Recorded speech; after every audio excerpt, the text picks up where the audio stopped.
Hello, hello. Oh, hello, Nova. I'm back. I was doing my laundry. This seems to be more often the case nowadays. I usually try to do my laundries on Saturdays, but I've just been really lazy. I keep pushing it off, but I know that if I do my laundry tomorrow, if I push my laundry tomorrow, I just won't do laundry for another week. And because I'm also a total degenerate, I also don't wake up until like 10 on Sundays, which actually isn't that late. But still, how are you doing today? Welcome, welcome. Let's get back into whatever the heck I was doing earlier. So we go into Sea Lion. Look at this. How fancy.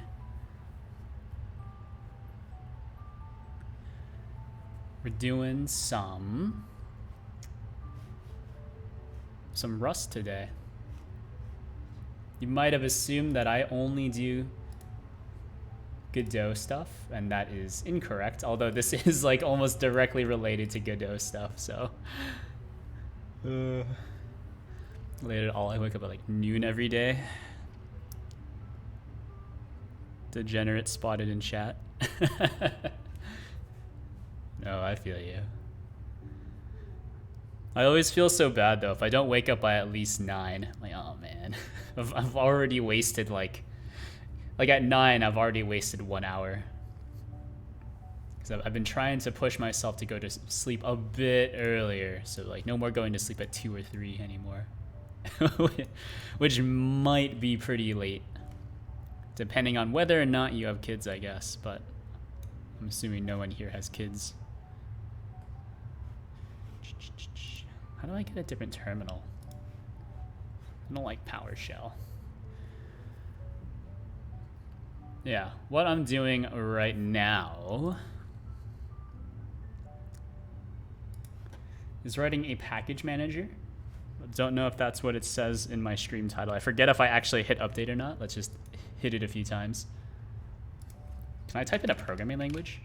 I can. Let's go. I can only have up to 5 tags. All right, never mind. We tried. Let's see, like 2 or 3 or 4 or 5 is the best though. Yeah. I suppose if you don't have morning meetings, it's pretty good. I don't know. I've always had morning classes. Like when I was in school, I had morning classes. Now at work, I have morning meetings. At least the morning meetings are all, you know, virtual. So I don't actually need to get dressed. All right, but here, God, I hate the color scheme because it's so hard to see the text. Because you'll hit it with a cargo run. Then you need to be able to pass parameters. So it's dash dash, but you can't actually see the dashes because they're gray and the background is gray. And it's like, who designed this? How do I get rid of the highlighting? I hate this. Is there a view mode? No. Run commands using IDE. Cargo run, pass the flag Tim. So it'll run. Right. So, afternoon, evening classes, now meetings, morning times are strange and unusual. Must be nice. Must be nice.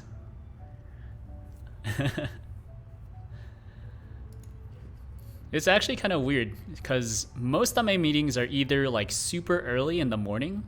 And by super early, I mean, well, I used to have like 7 a.m. stand-ups because, I don't know, my team were freaks and they...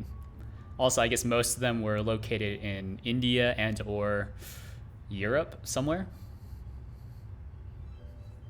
So, you know, 7 a.m., I guess. And I was like, yeah, sure. I mean, you're the clients.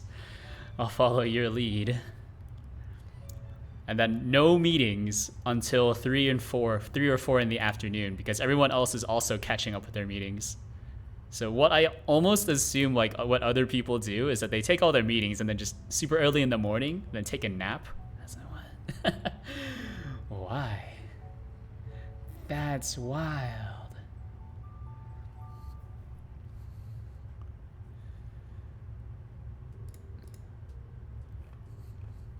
And so that's why at lunchtime I'll either actually take a real lunch. How strange. Or what I'll do is sometimes just take a nap. Oh, hello, Exodrifter. Hello, hello. Let's see. Give me one sec. I'm configuring my IDE. Because I usually use the external terminal, but for this kind of development, I thought it'd be nice to use the built-in one, but now I'm kind of regretting it. Maybe I just won't worry about it. No, bring me back. Remember my dad told me always to explicitly exit the terminal. I don't know why though. So that's something I've always done. Because I guess sometimes on Windows, like the terminal process won't actually exit if you press the exit button. But yeah, what I'm doing, is there a way to make this bigger really easily? Probably not, huh? I guess I just folded all my code. Yeah. Package manager per Godot, because what I have done is I've written a few libraries now. So there's verbal expressions, which is fancy syntax for defining regex. One of these. So instead of having to do super scary, you know, whatever, right? You can just write English. So it's more verbose, but it's easier to read. And then I've also written GDML, Godot markup language. So close to combination parsers. Combinator parsers. I'm not familiar with what a combinator parser is. Combinator parser. Combinatorics, absolutely not. Combinatorics was my weakest part in upper level stat, even though it was easy for a lot of people. Numbers interacting with more numbers always freaked me out. Combinator parser? Parser combinator? A higher order function that accepts several parsers as input. It returns a new parser as its input, as its output. Ooh. What? I think I need an example. Oh, here's an example. Considering a highly ambiguous context-free grammar. S : equals XSS pipe sum. What? I'm gonna need an example, I guess. But anyways, which looks incomprehensible, I also agree. But if you have further reading, that sounds interesting. Oh, there's computer file. Well, I guess I'm not gonna do that just yet. Anyways, I have several libraries, and then for this application, I would like to use verbal expressions there, but then also use verbal expressions in this other library. And then I want to use this library to do the UI. Now, the problem is that now I have several versions across multiple packages that aren't being managed, which is something I've actually run into already a lot. Or a lot already. Already a lot. A lot already. Ooh. This is Haskell, yeah.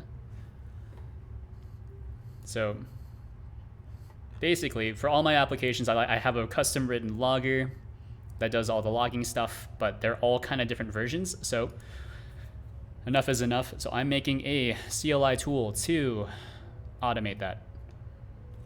Or maybe not automate that, but it's gonna look a lot like probably just npm, maybe. Because I would like this to also be easily readable by Godot, so it's gonna be a JSON file for sure. And then I'm just gonna pull it from GitHub releases. So it's just gonna be my own internal tool, but I hate having to manage my own versions manually. AFK, all right, take it easy. I will add this to my list. My very long notes list. So I gotta work for about an hour. Take it easy. I'll stop talking now. Let's get to working. So this is just gonna be a really, really simple Really, really simple command line thingy. So, bad response code. Let me see. Probably just like invalid command. Keep talking, it makes the meetings go by faster. I'm glad you're able to multitask listening. That's something I am not great at, but I suppose if you enjoy the soothing tones, the dulcet tones of my voice, perhaps that will get you through it easier. Let me see. What other errors? We need to check for a few arguments.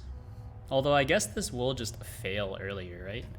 So if we go here, go to friendly potato package manager. I already have a project manager, funnily enough.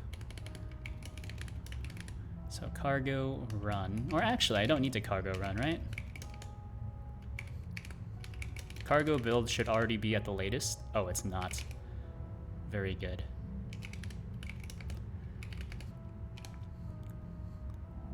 Okay, there's the package manager. So target debug exe.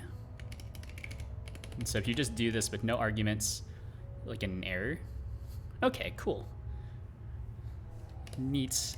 Name is the only required one. I need to look into how clap works. I know that a lot of people like using clap as a nice CLI thingy. I'm not familiar with it, but I do see a bunch of projects that use this, so I figured I might as well try. Might be a bad idea though. But hooray for learning. Where is the docs.rs? That's crates. Docs. Alright, cool. Or is there a book that I can potentially look at? Where's the book? There's the example. Examples. Git like interface. I'm using Derive, I think. I'm not familiar with Pacman, but that's fine. We'll use the Git like interface. So you can just do something by itself. Let's jump to source and I'll just look at it. So there's your CLI. You'll have your commands.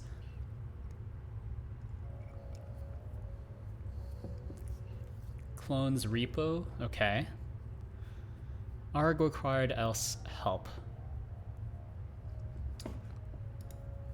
This feels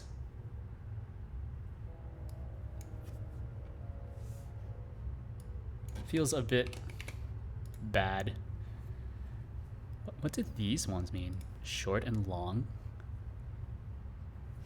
Like I get what these mean. External subcommand.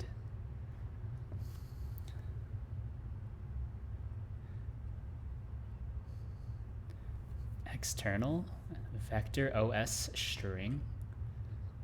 Oh, interesting. Well, I'm not going to use that. We also don't need to use this. What does short and long mean? Does this just mean it shows up in the help? Let me see. What are the npm commands? Are something like welcome back. Give me one sec. Do I have npm? I always forget if I have npm installed. All right, I don't have npm on this system. Probably. Yeah, didn't think so. But what I'm envisioning is that there will be basically a package.json. We can call it like Godot package. Godot add-ons. We'll call it add-ons.json. Oh baby, I love it. Let's just throw it into here. So this is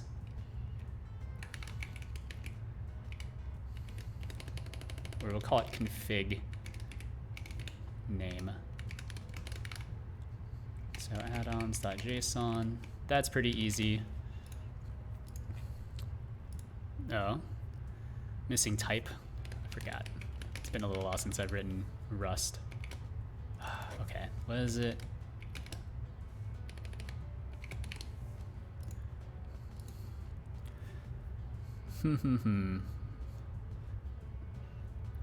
So what am I thinking? The only thing I can think of is how Go does it. That's probably not the best one. I kind of hate how Go does package management. Rust doesn't use a package manager natively. Cargo is just kind of your builder application, isn't it? Right?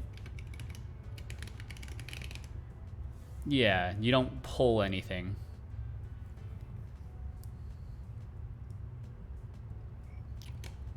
That's not what I want. So this is a CLI tool. So we'll do... Isn't Cargo a package manager? Is Cargo a package manager? I thought Cargo was more just like a build thingy. Or a it was like, it's more of a project manager instead of a package manager. How do you manage packages using Cargo? I'm not familiar.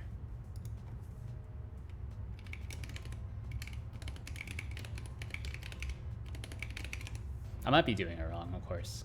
Is it a package? Yeah, well, it downloads your dependencies. Yeah, it downloads your dependencies, but then you still have to write them in your file, right? So there's no way to do it like how NPM or pip or Go does it, right?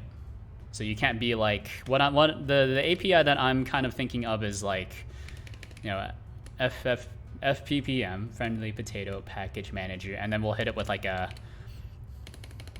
I can only think of how Golang does it. FPPM get, and then you'll just type in the repository, essentially. I've written so much Go. I hate Go, but it's the only one I can think of how to do it. Installs your package into the system. I think that's necessary for a package manager to do. Yeah, that's true. That's true. That's kind of what I'm thinking, though, because you can do it locally. You can do it locally. Like that's basically the API I'm targeting, is something like those. I don't want to have to do it like the Rust way, because this isn't meant to be a package manager for Rust code. This is meant to be a package manager for Godot code. I looked into doing this like entirely via GD script, but that would require having the engine on your path, which is not portable, unfortunately. Whereas if I do it like this, so this has curl, and I've done it so it's just bundled.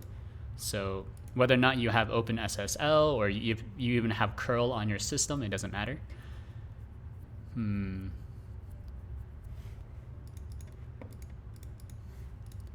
So what was I looking at? Where was the...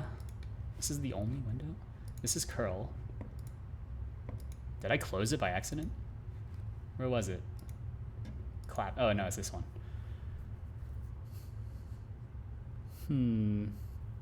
So these are commands. Oh, they're subcommands. Oh, okay. So you can have args and you can have subcommands. You want to be able to install something and have it available and be in all Godot projects? No, just for the current project. And then what you would do when you create a new Godot project is that you would just type in roughly the same command, more or less. Or when you share the project across other things, you would just pull stuff. So the main problem, oh no, were you here when I explained the problem? The problem is that I have too many libraries that may or may not feed into each other. So I don't want to bundle too many dependencies into them, because my libraries all kind of depend on each other, unfortunately. So here we are.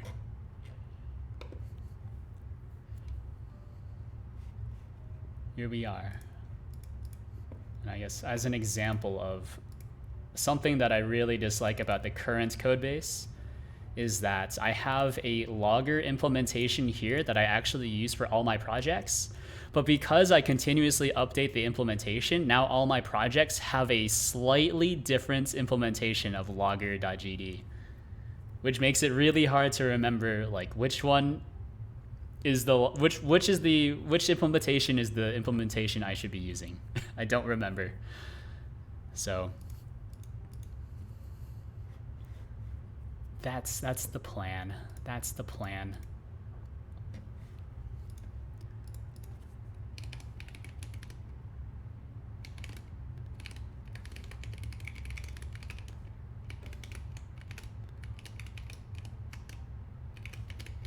So, is there a reason you don't use submodules? I think submodules are stinky.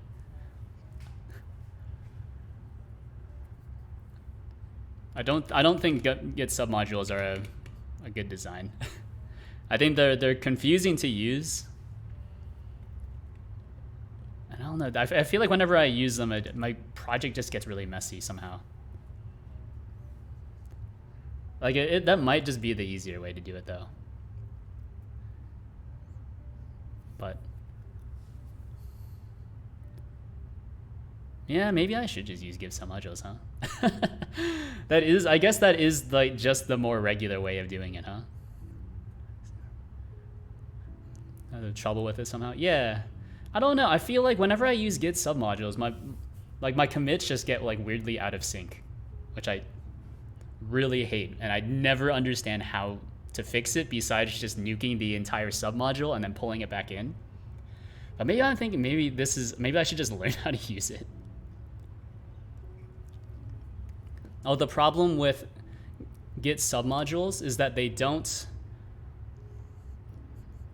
just work with Godot's built-in package structure, if that makes sense. So Godot expects everything to be in an add-ons directory if they want to be counted as add-ons. I suppose that should be fine. You'll just have like a super nested add-on, but then, yeah, and I guess then you could just symlink the entire, can you symlink an entire folder? Yeah, you can. Yeah, I'm thinking about it.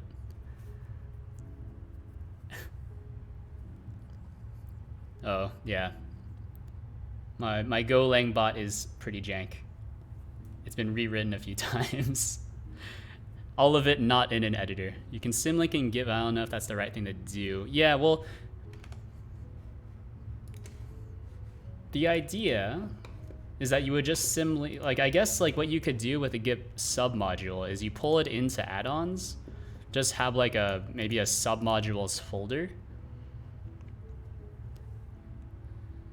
And then you could symlink, so then you push everything into the modules, or you use Git submodules, put them all into the modules folder, and then symlink their add-ons into just the regular add-ons directory? No, that doesn't, does that work? No, that doesn't work, no.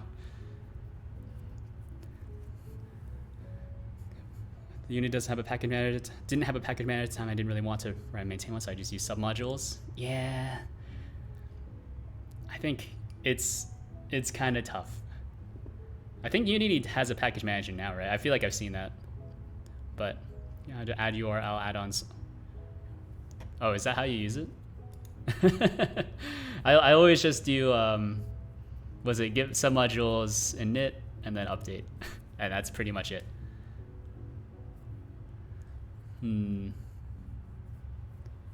Yeah, because all of these are super out of date now, or out of sync, which is unfortunate. Yeah, I suppose in that case, I can table this for now.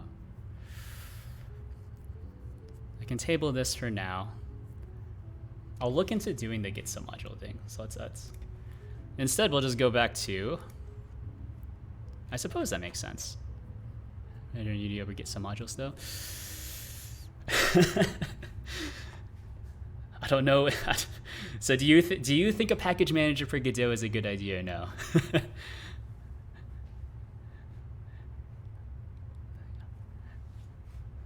Because I'm not sure. I was thinking I wanted it, but now I'm second guessing myself. Maybe it's not a good idea. Godot had an official package manager, that would be great. Well, I think it would need to also have like an official package registry, which it kind of does. Not really.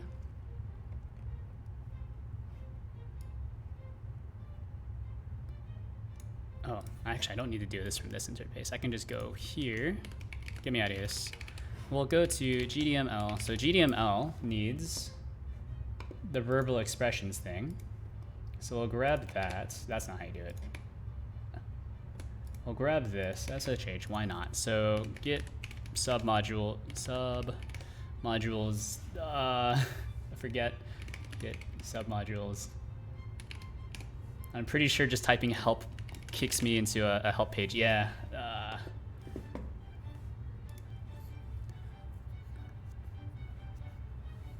Kind of does not really sound official to me. Well, if you like using the asset library, then the answer is yes, it does. I hate using the asset library though. These suck. I also don't know how to, what most of this means, but I'm not a huge fan of this, and I believe it's also all manually approved as well, which is bizarre. That's not project level though. It's also not project level as well, which is very annoying. Yeah, like there's a built-in one in the editor, which I think places it into your add-ons directory, but then it's not, I guess, centrally managed. It's just kind of managed on a project-to-project basis, which leads to projects getting out of sync. All right, what was it?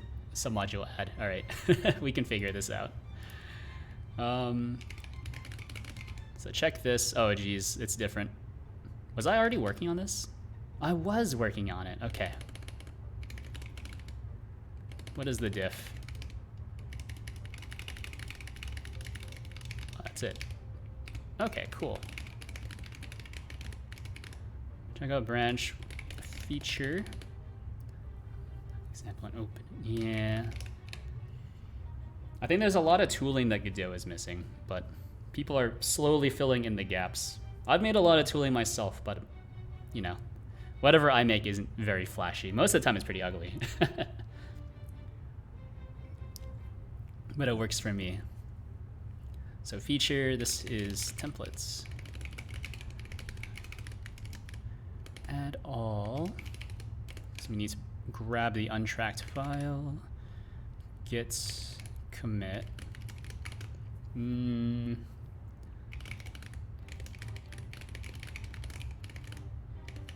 Just push it, why not?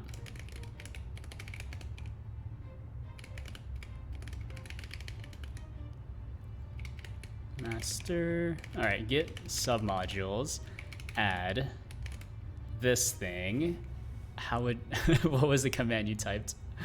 Add URL, or add your add-ons folder. Okay, add-ons, gd script, verb. No, because, no, that's not how that works. Because I still only need the, I just need the one folder, which is tough. Yeah, because everything in the add-on is tagged to the add-ons folder. Oh, is that a whole Godot project? It is a whole Godot project. Yeah, so it's not just a repository. I suppose what I could do is have like a specific branch that is just the add-on. But then that starts getting really tough again, right? That starts getting really tough again, because then I need to keep both branches in sync, which is a bit easier because it's just in the same project. I don't like that. I don't like that at all. I guess I could. So for this one, there's just the regular branch. And then verbal expression is just also the regular branch. But then I could maintain a separate branch that is like just that add-on at the root level. Nah. Or you can change by your, why do you want the versions to be the same in all your Godot project? What if you make a breaking change but you're not ready for that yet in one project? Well, then that should be fixed. And then that's also why you can, you know, tag things to a version. So as long as you do the npm thing or the pretty much anything, right? The anything thing. So in your like cargo toml, you can tag things to a specific semver, or you can set it to just version 3, just the big major version, which is crazy. You can tag things to just a minor version, which is usually what I try to do, but during development, I tag it to one exact thing. Right? So as long as you are tagging things, so I use releases. So the idea is that I'll be able to go into, or I'll type something like, package manager, whatever, gets this thing. And it's all going to be based off GitHub because it's really just from my own projects. Point to this. Sound like you wanted all the repos to point to the same files for the dependency. Yes, same files and for a specific version. And so I know that you can curl a file like this. And I was also looking at the Godot asset manager, right? Or asset library, it's not an asset manager. Which is why I was looking at these demo projects. So if you look at the download URL, they're actually pointing at, they're using GitHub releases as a CDN as well. Or maybe CDN is not the right word. So that's what I'm thinking, right? Is that because the Godot asset library does the same thing, maybe I can just do the same thing. But just for my own use. So it'll be tagged off of version. I don't use the V. I think the V is dumb. And then if necessary, either provide like specific assets, or we'll just pull the source code and then look for the add-ons folder inside of that, and then just slap that into your add-ons folder. Yeah, you know what? I'm just gonna roll my own. I've reconvinced myself that this is the the correct way to do it, because I don't think there's a good way of doing this with Git submodules, unless I specifically made a separate branch that makes it easy to use them as submodules, but I don't think there is a good way to do that. I think I'd rather over-engineer a tool. It's also a good learning experience, maybe. Maybe not.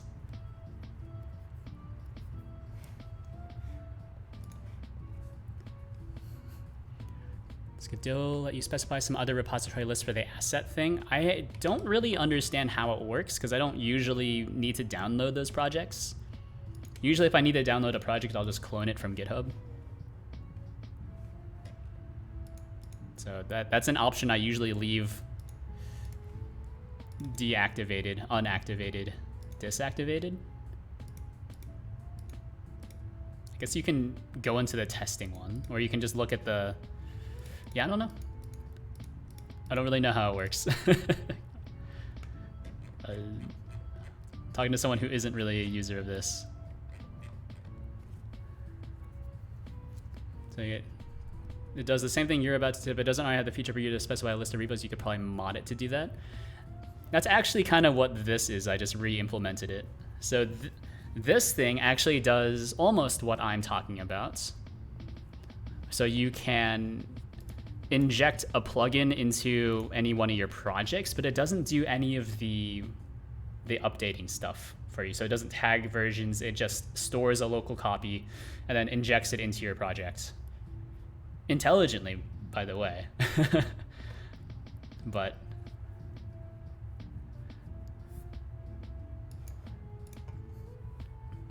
yeah, I don't know. How does this work? Maybe there is an easier way of doing this.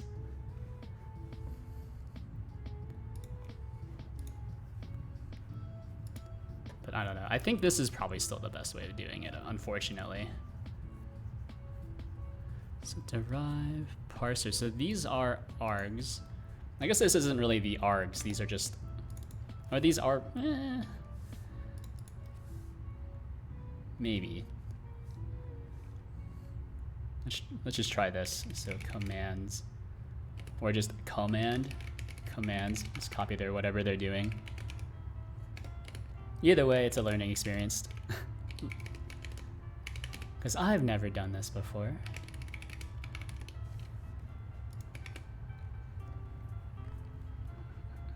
Need to keep my Rust skills sharp for when I eventually go back to modify my lip sync thing. So remember, there are a few errors in that. After talking to people who've done actual lip sync.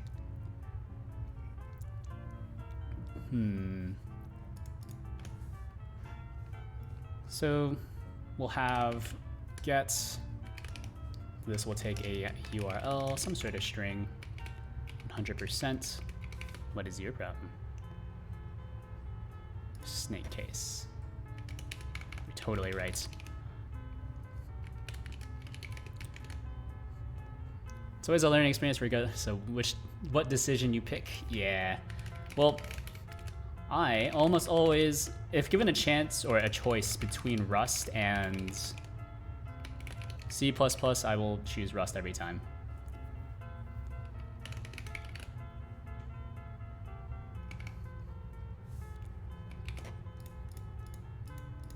To get updates, and that's pretty much it. Yeah.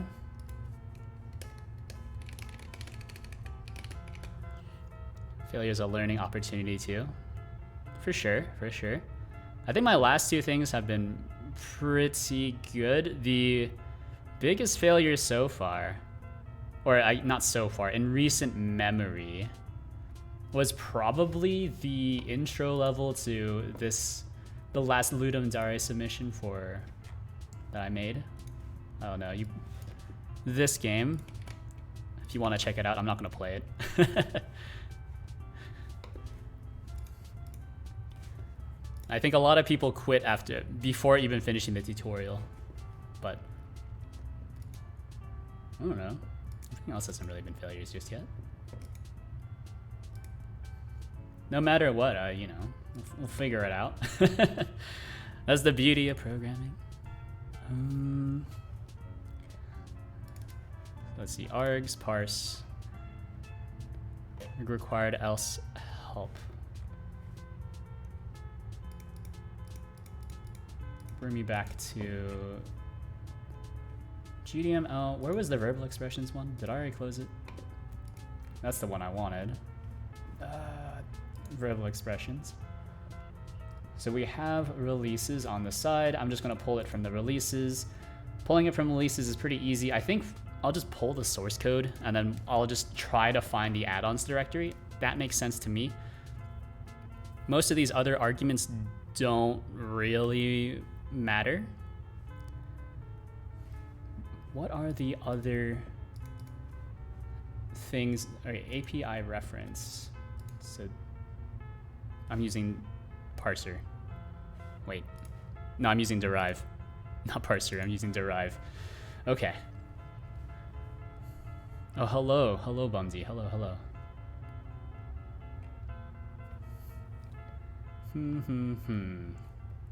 Global true. Oh man, this is this is complicated. But what I'm working on is a package manager for mostly just my own projects, but could be useful for other people. But it's going to be written in Rust, not in Godot, since that would require having the Godot editor on your path if you wanted to execute a script. You can't just make its own standalone scene because that'll always bring up a window, which is somewhat inconvenient. Although maybe it doesn't if you compile a server, like a headless version of Godot, that might work. I've never tried though. I guess I probably could try. You know what? I've never tried. I could just write a Godot package manager in GD script as well, but that's kind of dumb.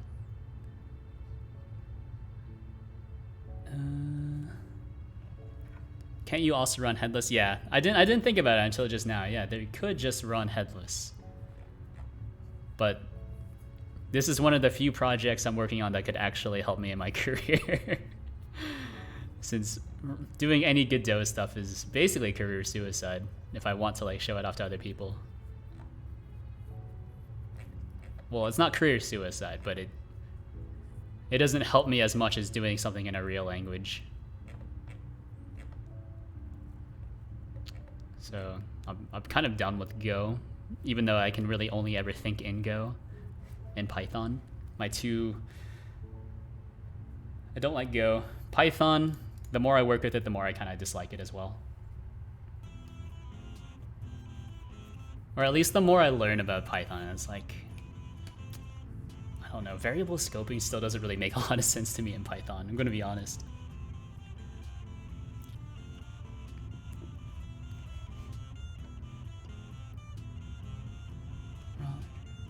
Here's an attribute, translate to clap. What does this mean? Our command method can also be used as an attribute. What? Is there a better example? Match args command. And then we can grab the remote and then, yeah, we can introspect into the command since it's an enum. Yeah, I mean, I only need get updates. We don't need counts. We don't need name. None of these matter. I don't really know what author version or about mean. Oh, does that mean that there's an author attribute that I've just been ignoring? Is that what that means?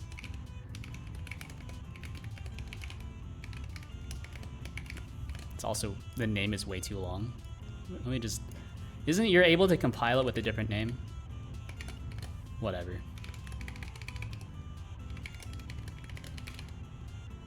Well, good job, me. Because where? Commands. Boom, boom, boom. From args match is not implemented for commands. Clap name. Get derive parser. Debug. Blah blah. What am I missing here? From trait from arg matches. I guess we have a lot of errors, huh? Okay. Oh, right. Clap.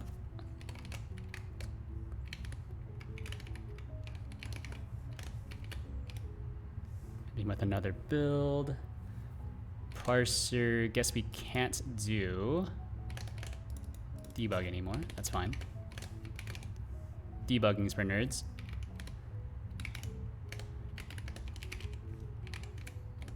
Oh, hold on. Let me clean really quick. Cargo, clean. Where am I? All right, we'll wait for it to build again. Would you believe this, that I actually got hired to write Rust code at one point in my life? How did that ever happen? Ugh. Or I guess it might also tell you more about the state of the Rust developer community, where I was considered to be good enough. Where I just clearly do not know what I'm doing. Actually, that's not true. I totally know what I'm doing. I just don't know what effect it's going to have. All right, cool.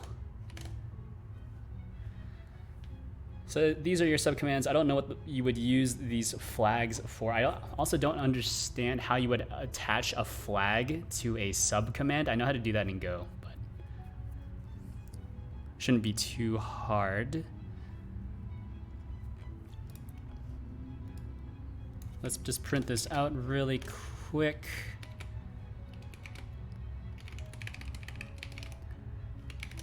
Cargo run really quickly. Unknown field. And then args count. What do you mean? Eh? What do you mean? No field counts on type args? What do you mean? Oh.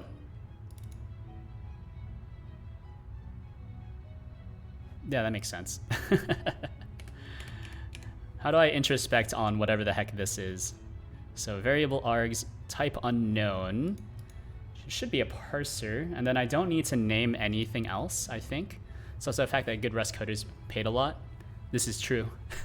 This is true.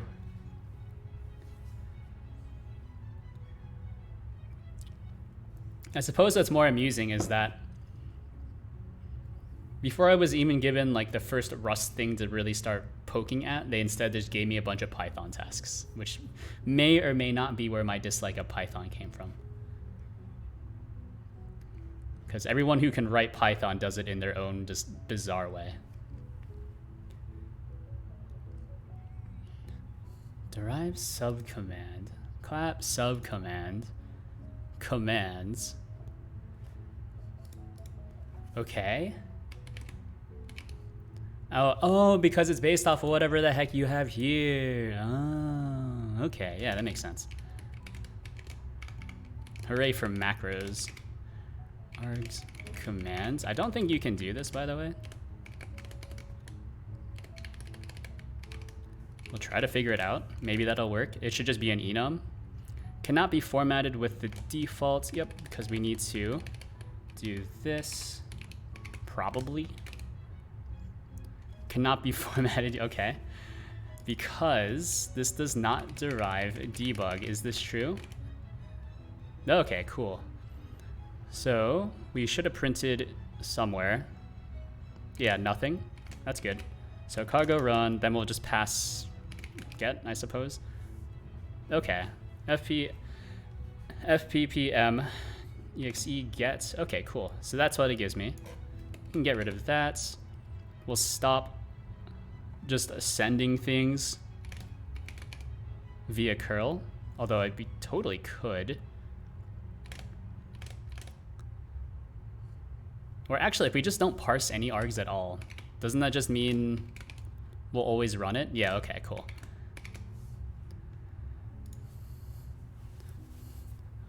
Okay, so here's the idea. We'll just match on, I'm just following what they're doing here with Git, with the Git stuff. Commands. So there's only two commands, get and update. Not super sure what I want to do with that just yet. I've done this wrong, that's not how you do it. Some sort of URL.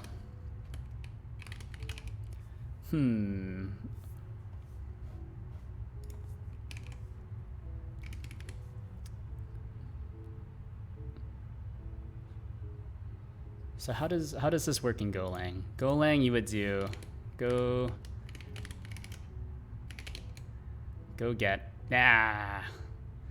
Go help get.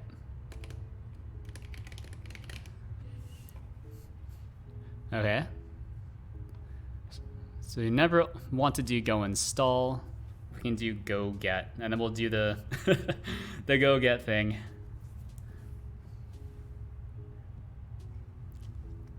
Although I guess Go just puts everything into a Go directory, and then it copies them over, more or less. Okay.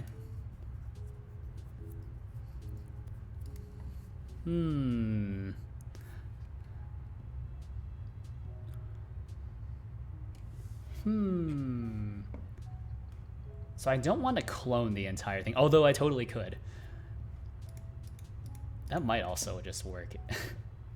So just provide the Git repository and then try to clone it. But then I need to grab an actual Git library. So Rust Git library. So, well, that's 1,000. Git oxide. Yeah, I mean, 3,000 looks pretty good. Is that a good idea though? This is the Golang this is the Golang style of doing it.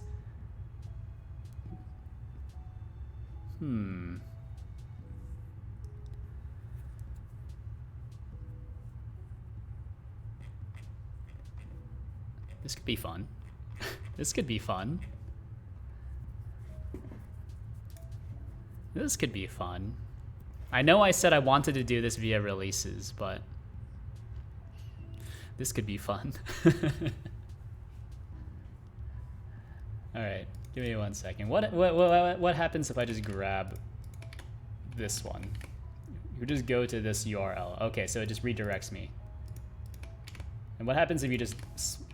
Yeah, that just tries to Google it and then shows my real name, which isn't a problem, by the way. Okay, well, guess what?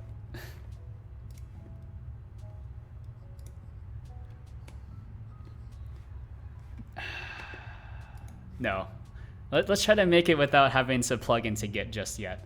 So this will require a valid URL. So you just need to provide a link to the GitHub repository. Not even the real Git repository, although I guess that could also work.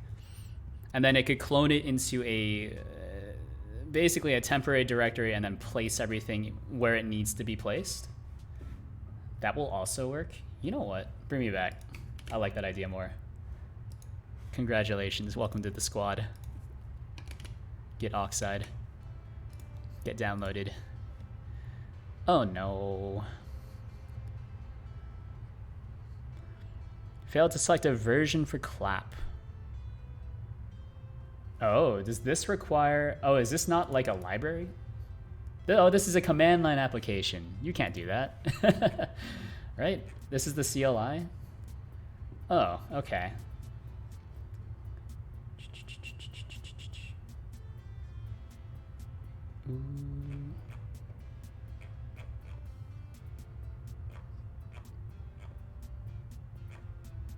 Where is... I don't want the CLI, I just want the library. Is this not a library? Why you need this, but maybe you know this. Exporting packs. I don't need that. So the main reason why I need this is because I have, in the past 2 weeks, or maybe past like month, right? I've written a few Godot libraries, so I wrote a verbal expressions thing. That's done, completely tested, it's pretty sick. And then I also wrote GDML, which is more or less done. I'm working on templates now, but it's actually in a state where I can start going back to work on this application as well, because it's more or less feature complete for what I need it for. I don't really need templates. But I would like to use verbal expressions in GDML and also in this application here, OpenCFace GD. But that means now I need to have, I'll be maintaining 2 versions of the code. So as long as I never make changes to it, it's okay. But if I do make changes to it, then that's bad, right? So I want some way to tag the version without using Git submodules, because Git submodules don't do exactly what I need either. Because for add-ons, you need to have the bulk of the code just in your add-ons directory. But as you can see, this is just a regular Git directory. So then the question is, how do I link it back to add-ons? And it's like, I could use a symlink, but I don't think that's a good idea. So we'll figure it out. Because a lot of Godot code refers to direct paths, which is tough. Check the link. Exporting packs, patches, and mods. Well, mods, no problem. It can contain all of these. We can generate a pack. Opening pack files at runtime. Load resource pack. Yeah. I guess I don't quite understand.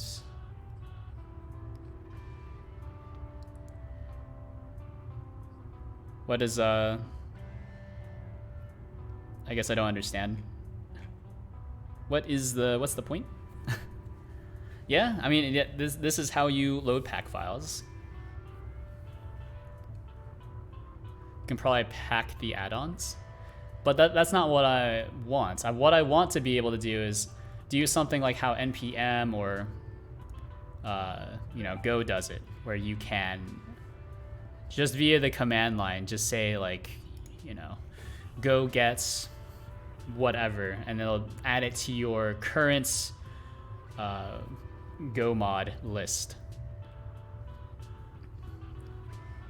If you copy that into the root of the app, let's see, then I need to do it manually. I don't want to do it manually. I want to have something do the version management for me, because The problem with a lot of my projects right now is that I use the same code across multiple projects, but then I tweak it, and then I don't know which one I tweaked. Because they're not like compared against anything else. This is still better. But with that, I think this is a solution. I don't know if it's better, but I can't think of a better one. Because I don't want to do it manually. That is 100%. Should not be done manually.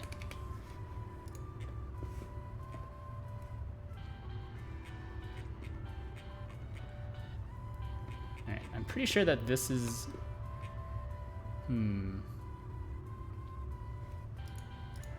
This is not what I want.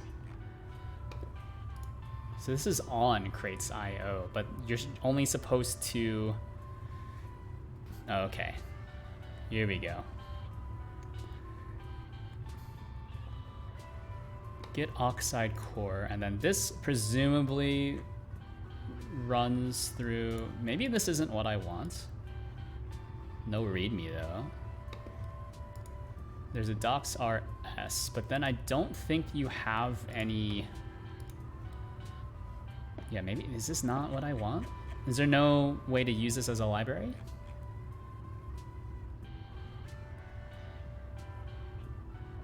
Get lock?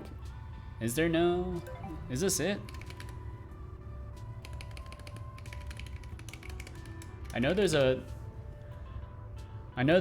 library for Golang. I could write this in Golang as well.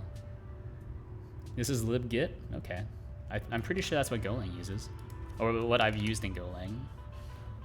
For work. Absolutely horrible.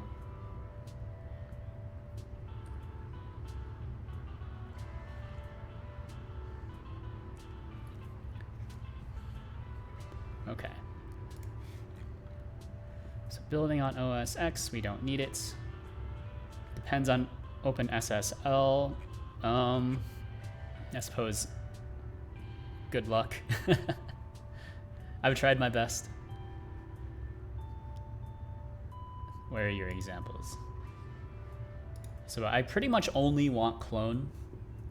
Oh, does this also use clap? No, this is a struct. This uses struct op.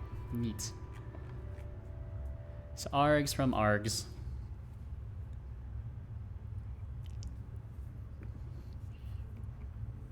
Say get to error. Print. Okay. State. I don't really care about the states.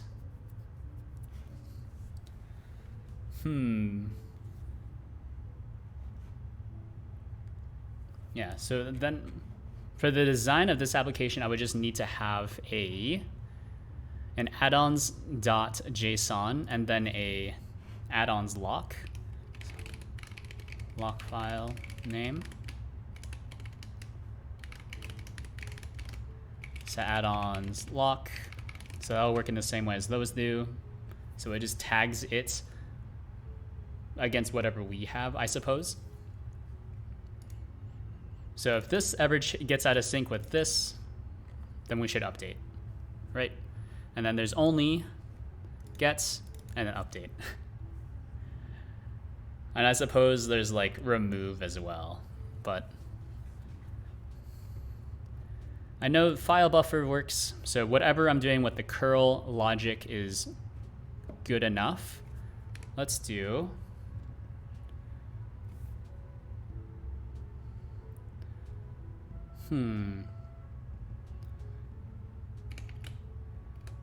let's call it get. Get some sort of URL. It's going to be a string. And I think this will just work. Yeah. That's it. So what are you doing? So you run remote callbacks, checkout builder. What the heck? Checkout builder, repo builder. What are these used for? Fetch options. Oh, geez. It's a clone example. Yeah. So run args. Let's state. What are you using args for? Repo builder new. Fetch options are your fetch options. Oh, this is like super low level. isn't it?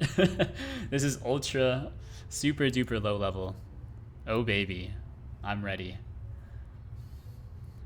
So we don't need states. Do we need remote callbacks? I guess I do. Maybe I do need state as well. Maybe not. No, I don't think I do. I think I just need fetch options. Let's do mutable fo is equal to fetch options. Let's see. Pull in repo builder.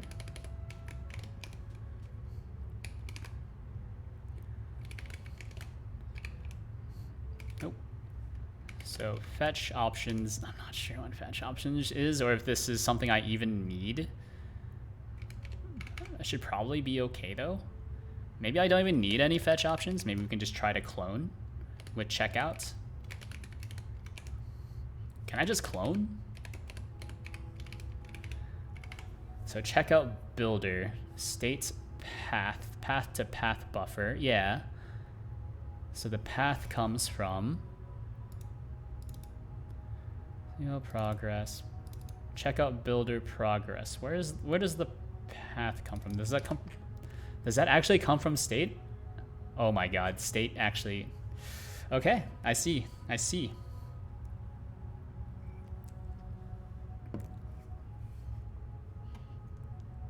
I see.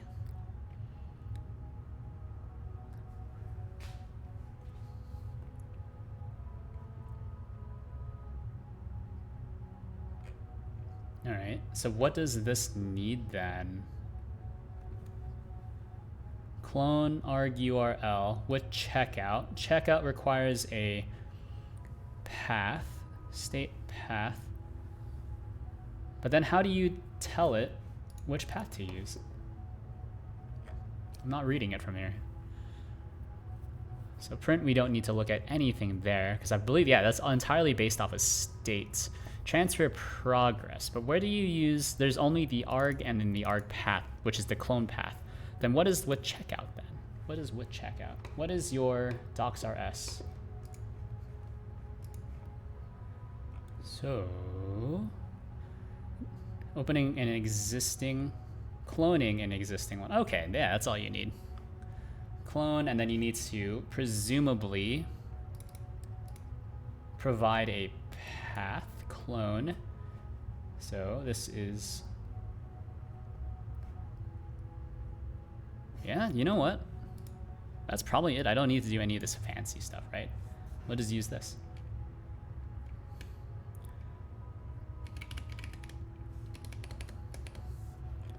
So we'll have a few errors, I guess. This is clone repo clone failure. Why not?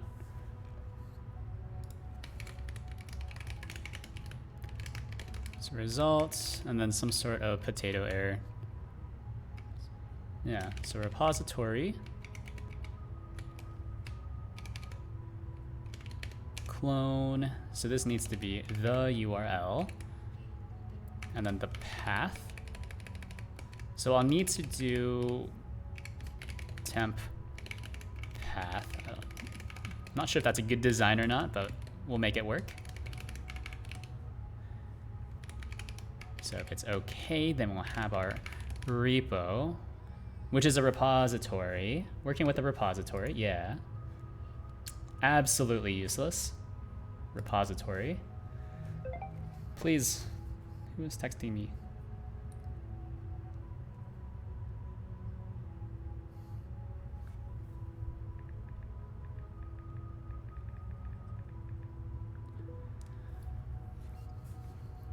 Okay, repository, open from there. There's clone, there's discover. Then this also has things that are just on it, but they're all private fields. Is bear, blah, blah. Oh, this just gives me things that may or may not be relevant. Okay, cool. All right, get out of here, git oxide. What does git oxide even use? Does this use libgit? Oh, I suppose there's no way to test, huh? Or there's no way to check easily.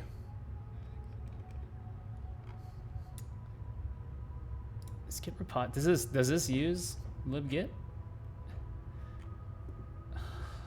God, I hate this. God, I hate this.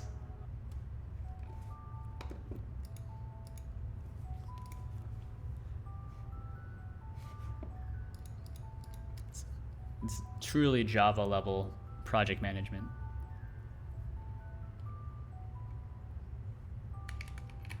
All right, so this does nothing. Or I guess what we should just do is just hit me with an OK. Otherwise, this one, which I'm assuming gives me an actual error, we can check it out. Oh, actually, can't I can just return this, right? Not even a match. Isn't that it? So expected string found string. Okay. Fair.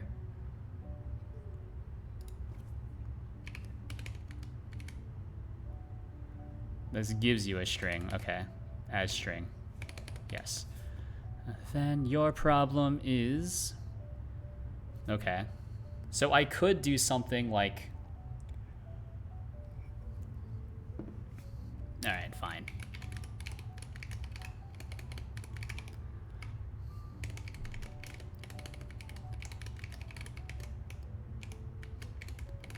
Empty otherwise. Also empty because I don't care about what the error is. I'm just going to return my own error. It doesn't really matter.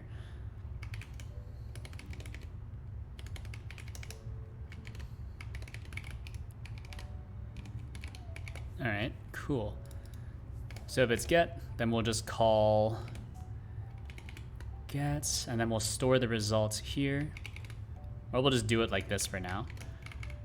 So we have the URL. And then for the current path, I need to grab the current path. Presuming from clap, I'm assuming clap will just give me the current directory. Is that something it can do? Arg types, sure. Dot comments, nope. Derive reference. Example.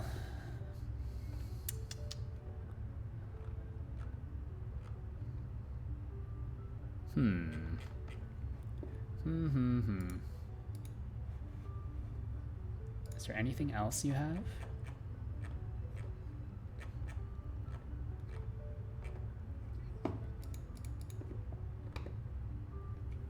Keep this open. Maybe on just my bottom screen so I can grab it later. Easy curl, I think that's good enough for now.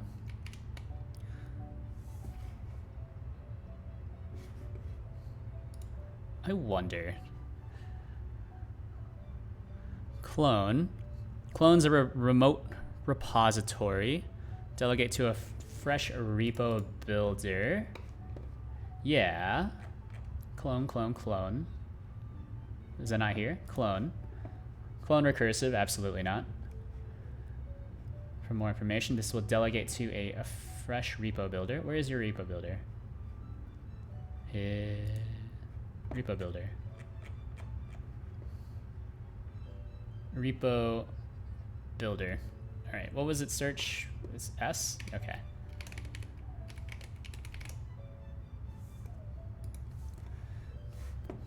Okay, I don't need any callbacks. I don't need any fetch options. Path new. Okay, I could just use path, I suppose. Or just, is there a way to get it from clap? Rust clap current directory. Command line parsing with clap. Blah, blah. Clap RS. Okay. Do you have anything cool? Extracting to a struct. Nope. Property checking. Nope. Full code. Perhaps. It looks like they're doing some cleaning as well, I suppose. But there's nothing to do with path management. I guess that's something you can do with just Rust Current directory. Okay. Get program working. Current directory unwrap. Okay, so that's just in env current directory. Yeah, I mean, this will work, right? So env current directory, perhaps, and that gives you a temporary path. Oh, does this require a path? Clone requires something that's into P. What is P? As reference path. Okay, so this should be a path. My bad. Hold on. Path. Standard path, path. Sure. What does this give me? This gives me a result path buffer. Okay, well, we can make this a path buffer. And then we'll just need to unwrap it, or we can expect it. That's fine as well.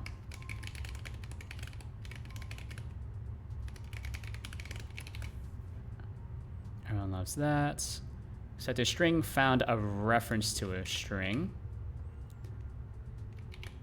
As string.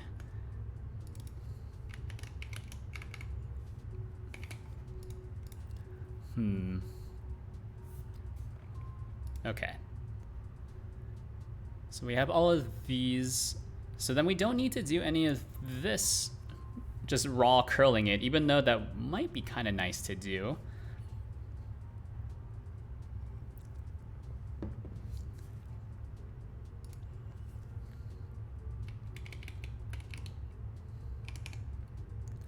Okay.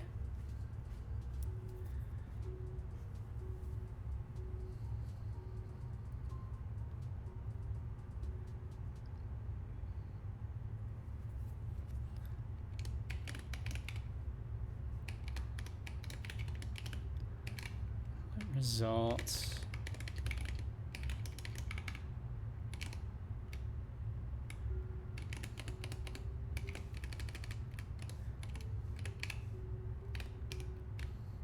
As a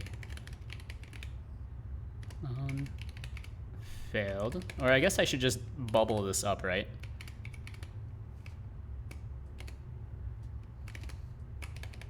So we can just unwrap it, that's fine. For now.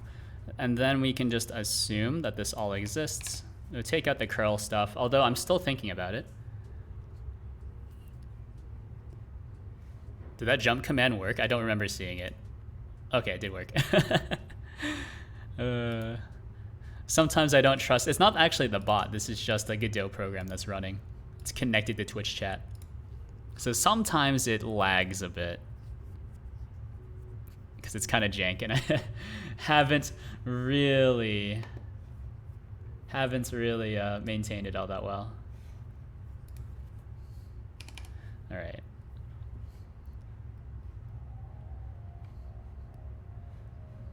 Okay. So let's temp path equal env current directory.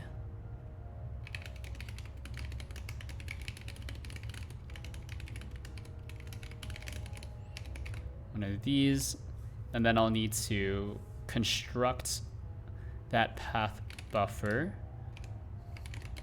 How do I make directory? Rust, make directory. So standard file system, okay. So create directory, blah, blah. And then I guess we need to check to see if it exists.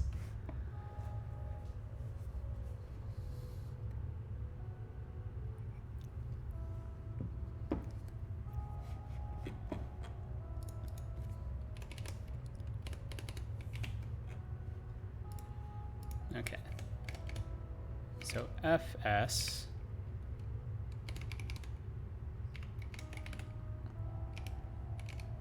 give me one sec.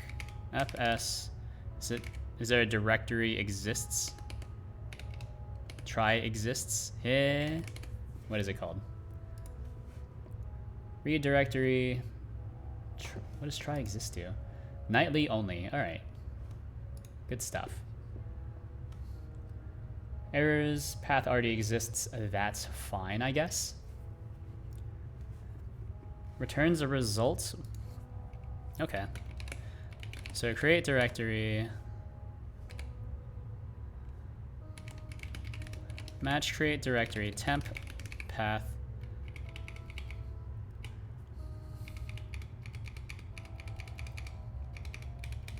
And then join with another path.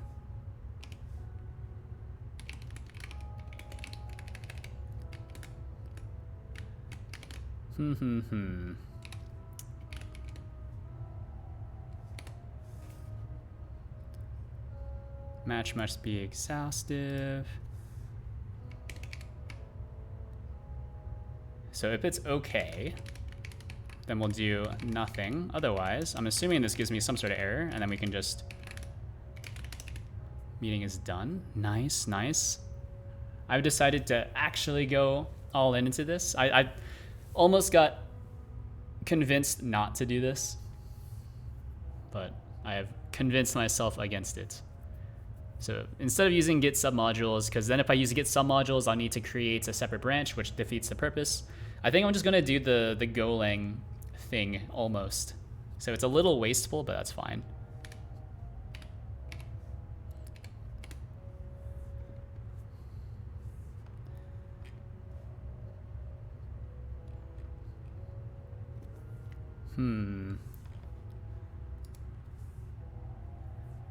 Oh, and then I need to match against this. Let's see.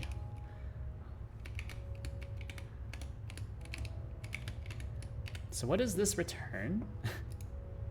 So this is errors, return an error in the following situations are not just limited to these cases.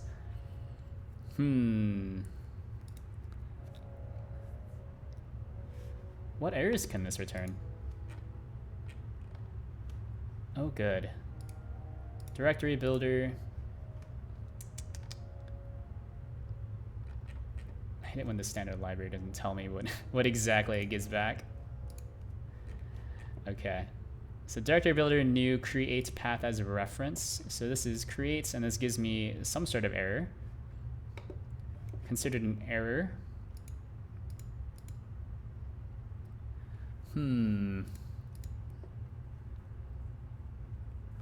Path to IO results, which gives you a bunch of stuff. Path as reference, yeah.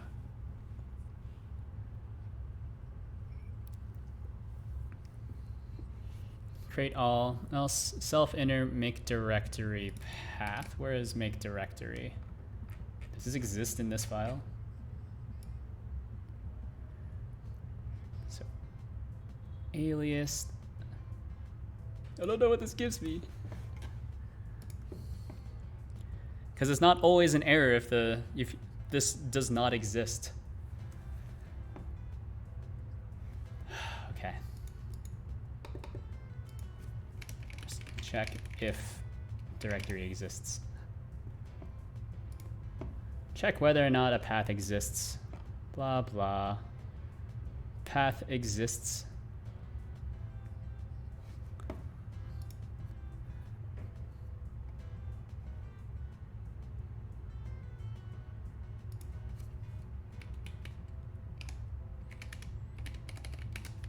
If not, path. So temp, path, join.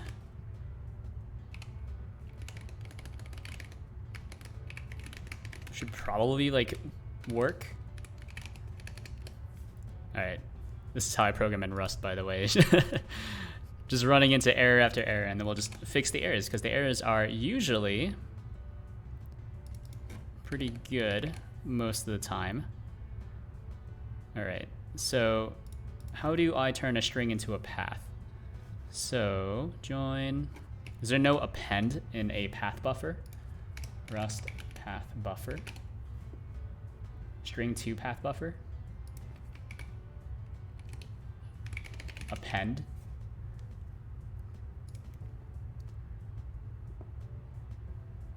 It's a string and then path. You can build on it. Okay.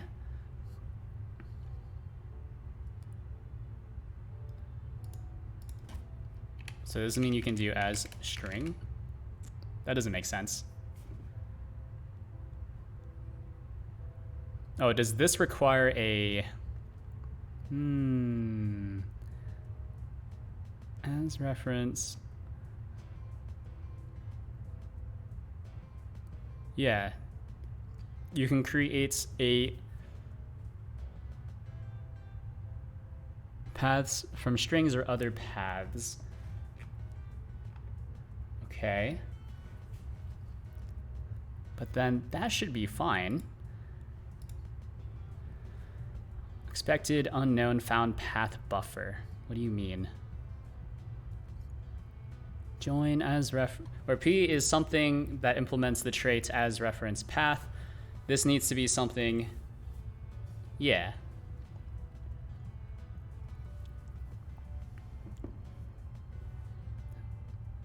No, that should be fine. Oh, that's a path buffer. Ah, I see.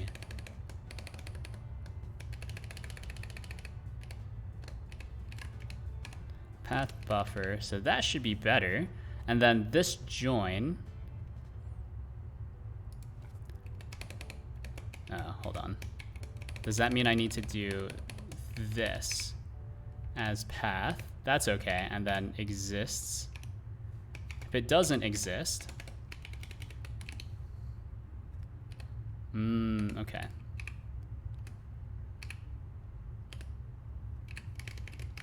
Hold on. I'm figuring that. It's all coming back to me on how to write Rust. So what is this? This gives me still a path buffer, and then we can check to see if this exists from temp path as path, because that's a path buffer. So if that doesn't exist, then we'll just try to create it, which is fs create directory temp path.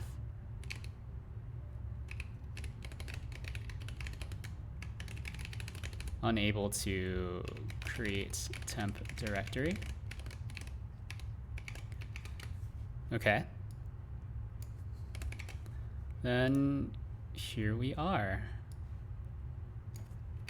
Temp path. All right, beautiful. Really?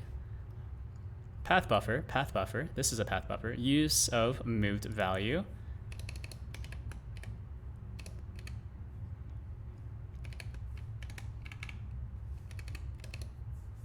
Well, does this consume the value? Does clone consume it? Something as a reference. Okay, so we can just take a reference to this. That's fine. Oh, but then it's probably fine. We'll just get it. Then the other one is commands update. Doesn't really need to do anything. What's your problem? Got nothing? Oh, right. Yeah, okay. Well, let's give it a try. Where am I? Consume the water. Oh, sorry, I did not notice it. Let's drink some water.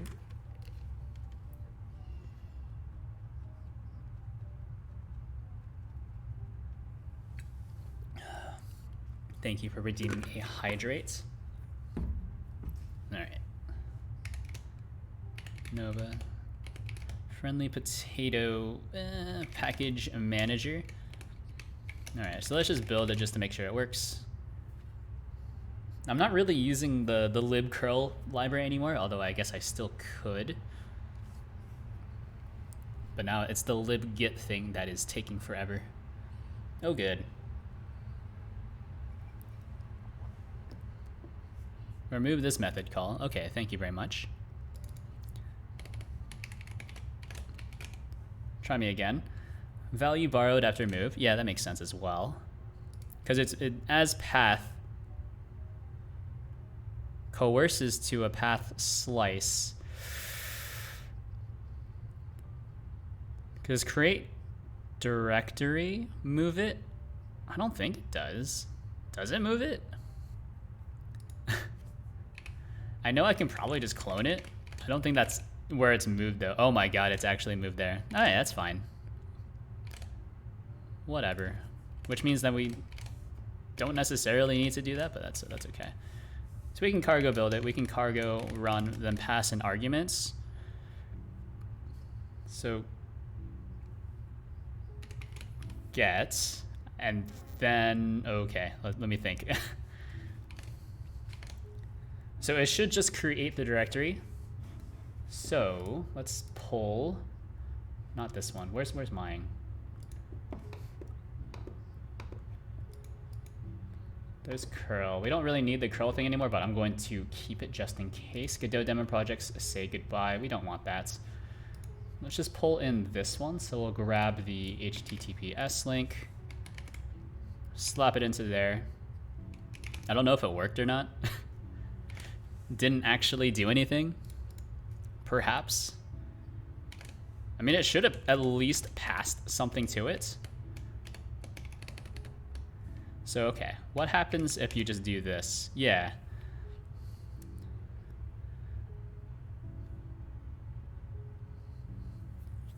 Where am I printing it? None of these should be printing anything because everything is already commented out, correct? So no commands is also valid. Yeah. Yeah.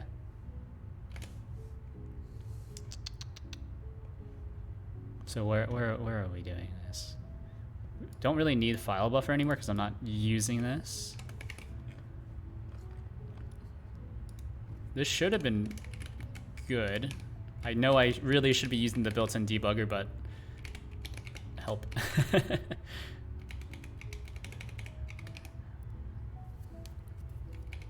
Print help information, yeah. Okay. Good. Maybe I'm just dumb and I didn't notice the error before. Okay, called result unwrap on an error value. Thread main 63. Okay.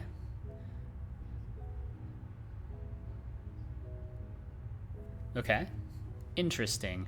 So I wasn't able to clone it because I passed in the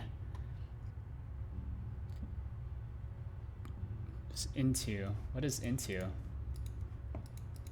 Repo builder, yeah. Clone. Path to a repo. So is that the actual path or no?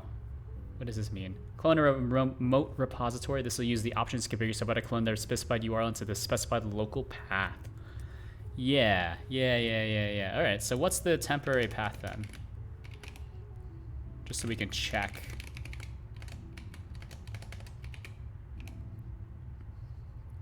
Cannot compile. Oh, sorry. That's not how you do it. It's a string, so that should be pretty easy. We can clone it as well. Does not clone easily. Does not implement display. That's fair. ToString. That's usually valid for most things. ToString exists, but it's straight. Come on, man. I mean, it is already a string. Isn't it? Into. Okay. How do I define?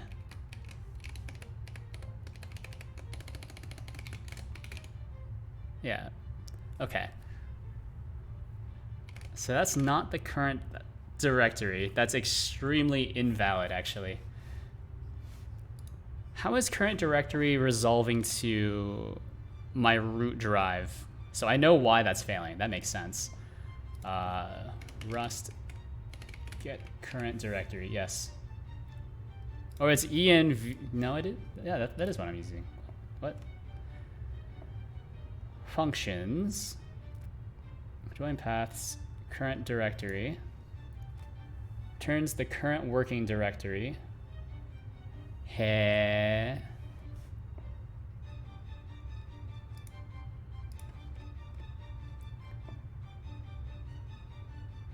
Get program working directory in. No, that's not what I want. If it's a symlink, what do you mean?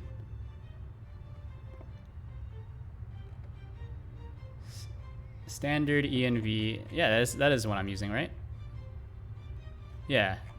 Env current directory. Unwrap blah blah. That's fine.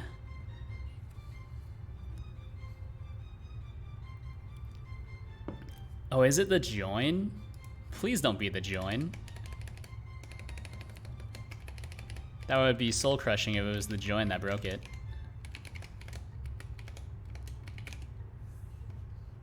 It was the join. My soul is crushed.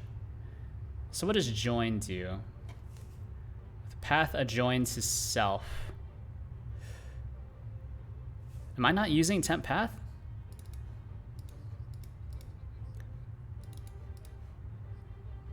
Because that gives you a result.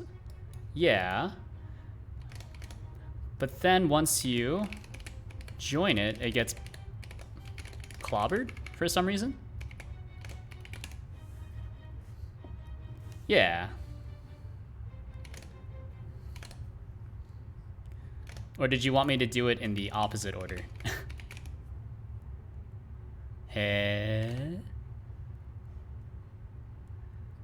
What? Rust path buffer. Path buffer, blah, blah. Okay, I guess I can just push it instead.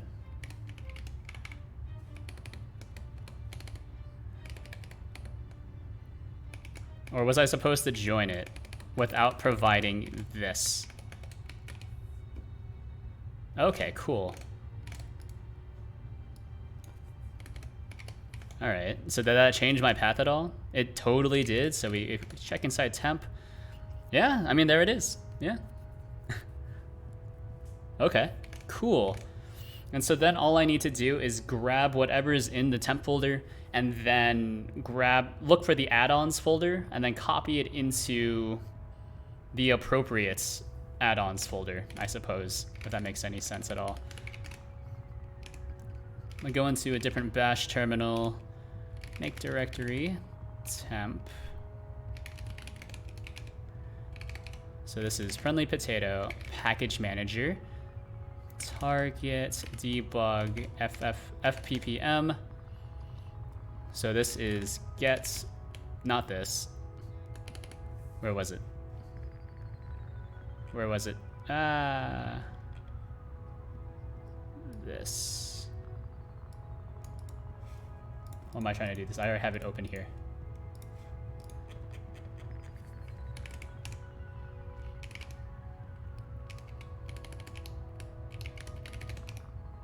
Okay, cool. rmrf temp. That's the folder, right? Yeah. Okay.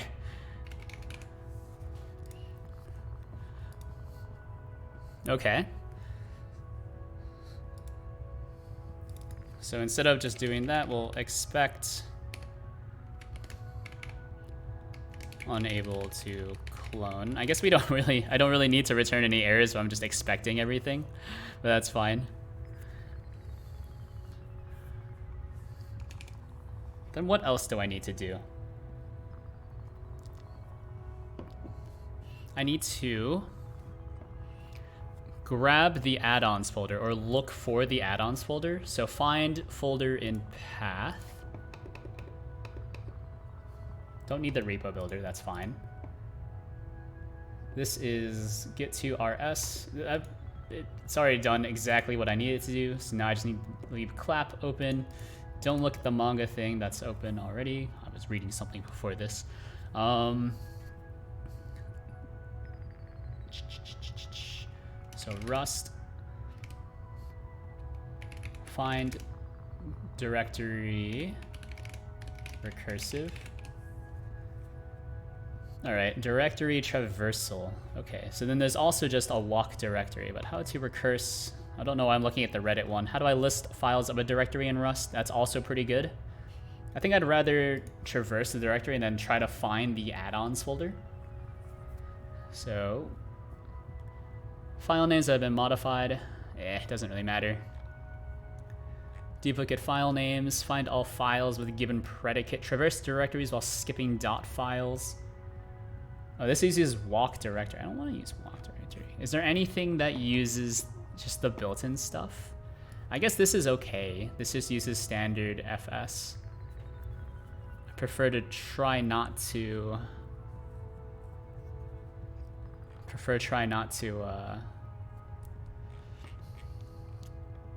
or I prefer to not pull in external directories or external dependencies. Alright, so it was a nightly, but that's fine. I think we can just use the standard read directory. Extracts the path and then gets the metadata via fs and metadata. Okay.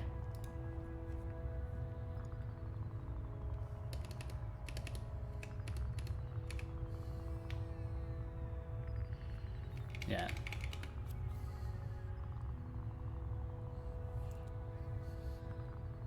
Okay. So current directory is not actually the current directory, it's still the temp path. So for entry in fs read directory. So it's still a path, temp path. I'm assuming you can't do this, although you might be able to. Yeah, it totally works for all of this.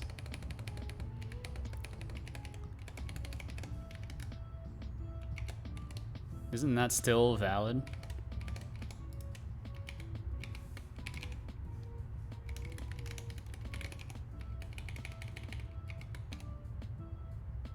Okay. So for entry, I guess we'll just print line and see what it gives me. Because I'm not sure. I think they're all strings though, maybe. I'll just tell the compiler to figure it out as well. Okay. Unable to clone because... oh, because the directory is not empty, that's right. Okay.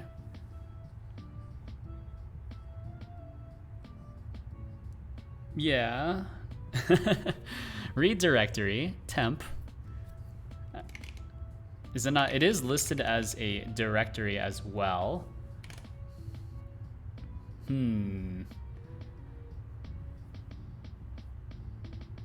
Get the current working directory by calling env current directory. Then for each entry in read directory, extracts the path and gets the metadata via metadata. The metadata modified, returns the system time elapsed, blah, blah. So for entry, that doesn't seem right. So if I do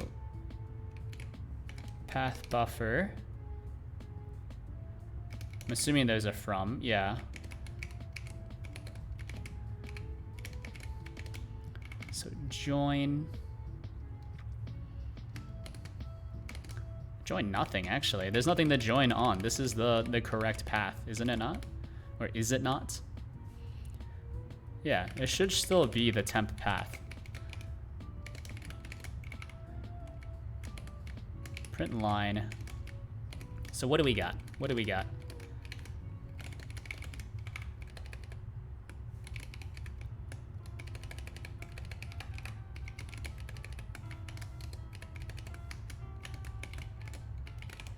I'm not super convinced this is correct. RMRF temp.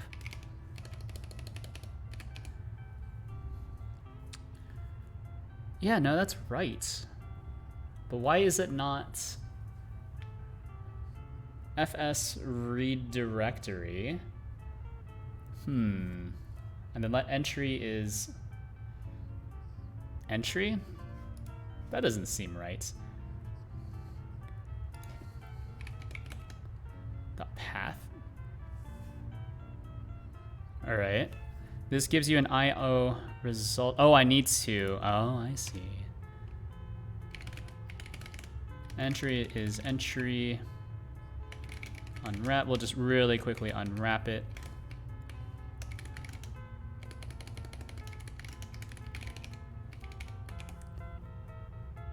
Okay. Method not found in read directory. Really?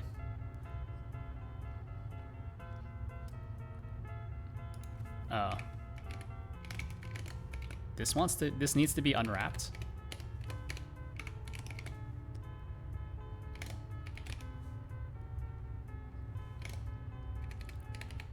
Path? Okay. We're figuring it out. It's coming back to me. Okay. Okay.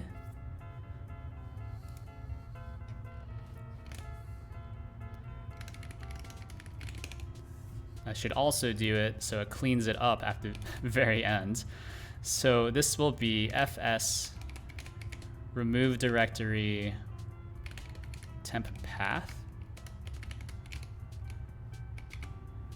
And then I'm assuming this gives me a result as well. So we'll just expect able to temp directory. So we'll do all this. Okay. I'm assuming this panicked at unable to remove temp directory really should be bubbling this up. Is there a remove directory force? You're getting there. You're sounding more confident. I have no idea though. It's weird. It's like basically the regex thing where I haven't fully internalized how to work with Rust. Like I've written a few Rust libraries. Scarily enough. I just like regex, I just forget how to do it every now and then. All right. What do you got? Remove directory. Is there like a force remove?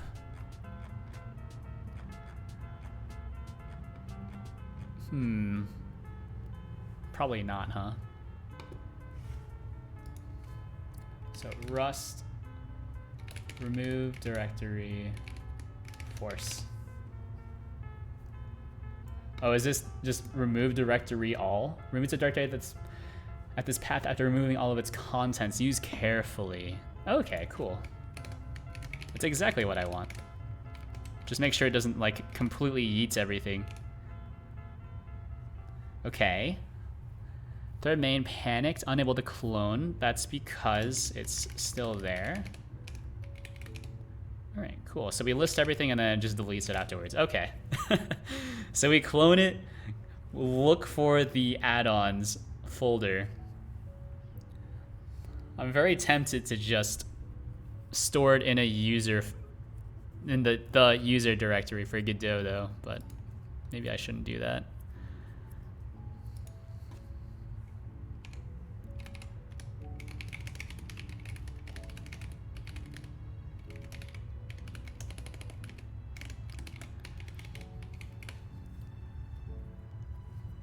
Okay, so let's see.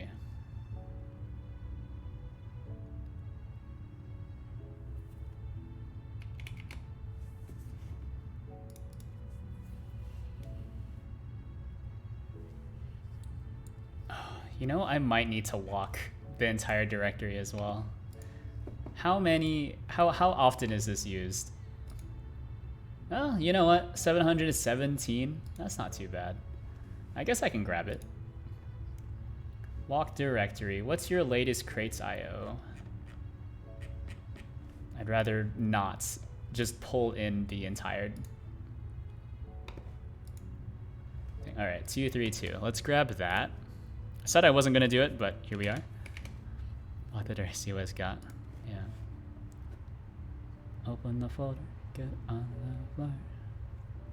Everybody walk the director or.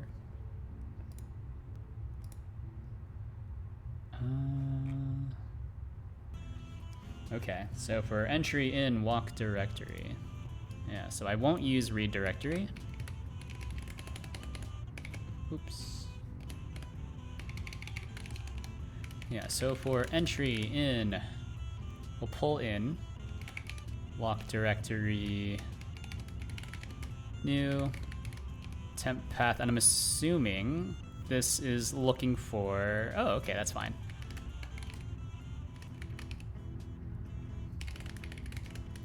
Entry equal, we'll unwrap it, that's fine. Okay, and then we need to iterate over everything.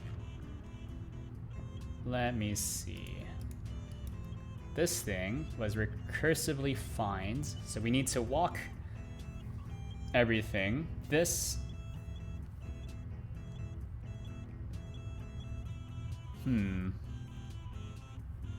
traverse directories while skipping dot files. This uses walk directory, directory entry. I don't want to use an iterator. Although I totally could.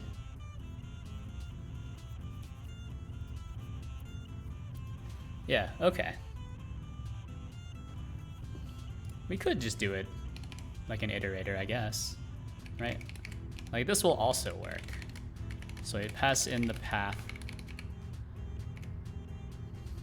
into iter. Right, and then we can just do stuff on it.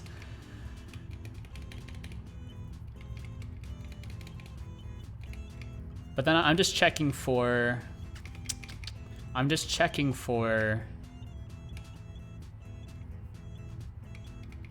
directory names. Find all files given pattern while ignoring, okay, so that's glob, I don't want glob. Recursively finds all files.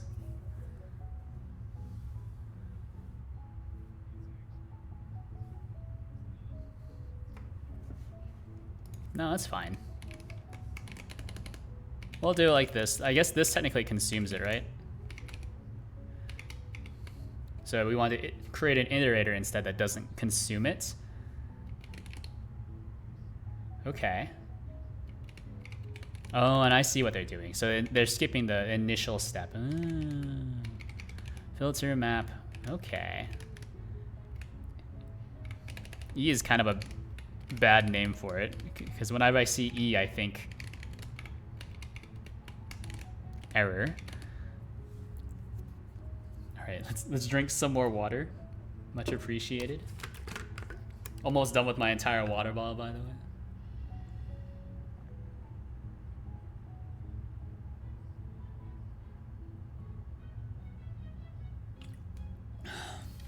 Yeah, it's pretty much done.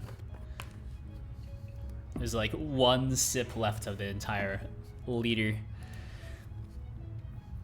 Okay.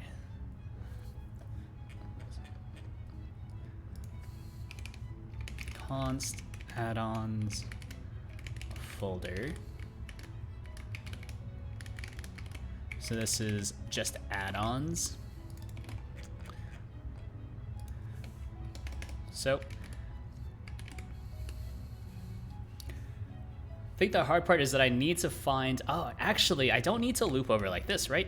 I can just do let add-ons path equal walk directory, new, pass in the temp path, iterate over it, filter entry, I suppose.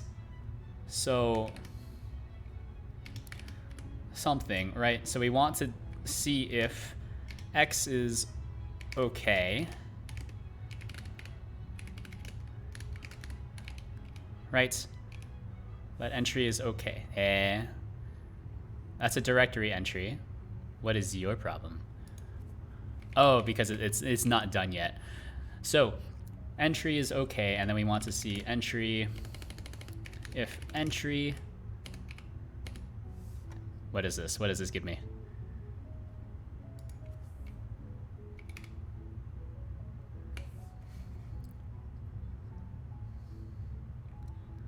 Wait.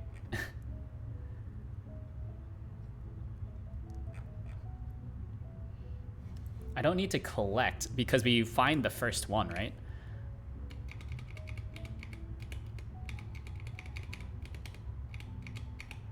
Yeah, and then, yeah, okay. So we find, is there first?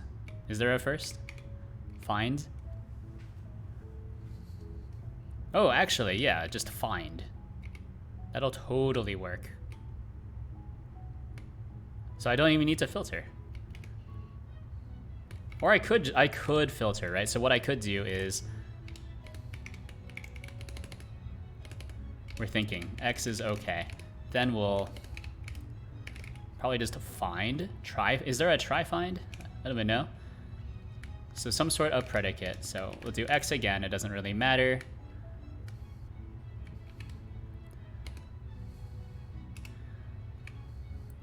X. This is a result.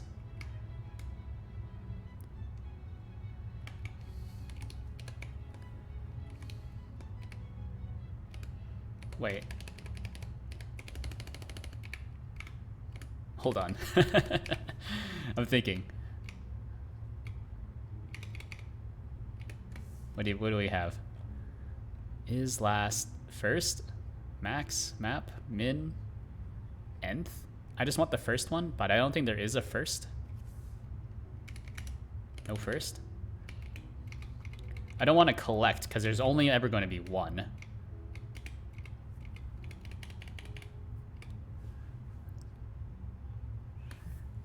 I suppose find is probably good enough.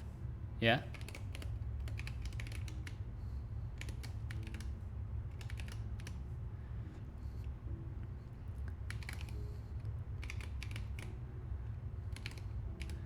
So let X equal X, okay. Well, it doesn't need to be an option, right? So I guess we'll just...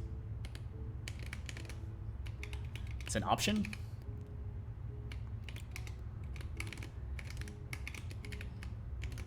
If sum entry is equal to X, might have gotten that backwards. Okay. This gives me an option, so then we will just unwrap it. Yeah. What is your problem? Mismatched types.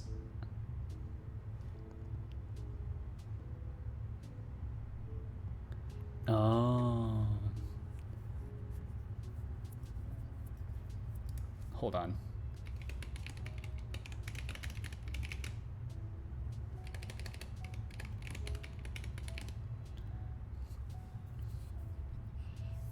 All right, so entry.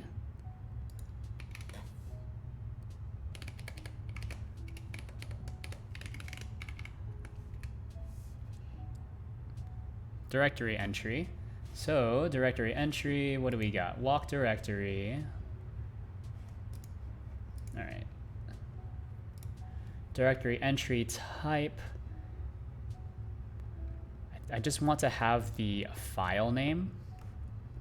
Depth, I don't care about depth. Metadata. What is the metadata? So this is result metadata, blah, blah, which is a normal type. Okay.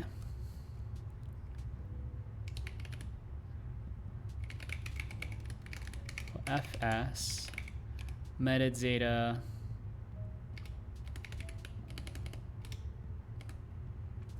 Hold on, I got this backwards. This is almost certainly this way. One piece of Rust syntax that has never sat well with me.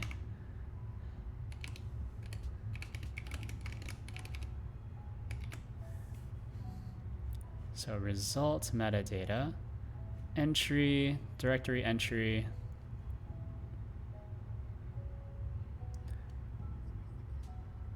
How do you do? How does this syntax work again? Rust if some none. All right, if let's. Okay, if let's. Oh, I forgot. You can do it's if let some. Sorry. All right, so there's the path. We'll get the metadata for it. So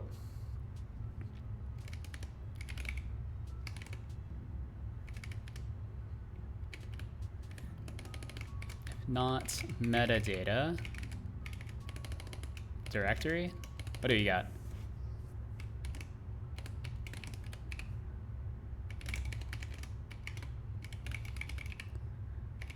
Is directory.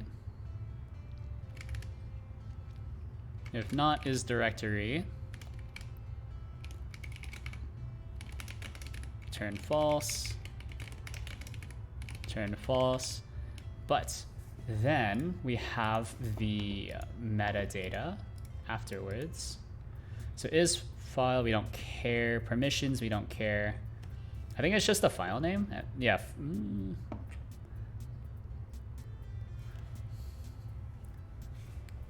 Or does this already have? Oh, actually, it doesn't matter. I don't need the metadata at all, right? I only need the file name. So if entry file name is equal to, so that's a string to OS string. That's fine. Add-ons folder. Probably will need to do some sort of type conversion, or it's automatically converted for me.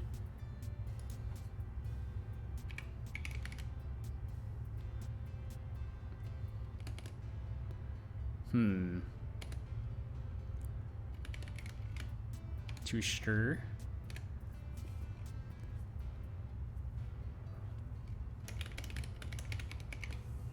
Okay, well, I guess we'll just look for it, huh? Print line. Add-ons path. So that's a result. Where's my mouse? It disappeared for a little bit. That was weird.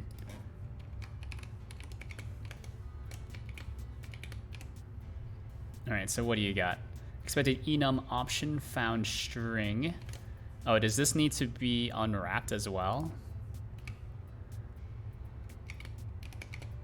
Weird. Okay, as reference. Really? I mean, that's fine. Temporary value is freed at the end of the statement. Really? So this is a result. I guess I can unwrap it, I guess. It doesn't matter though. Okay. Expected struct walk directory entry. Did I get this backwards?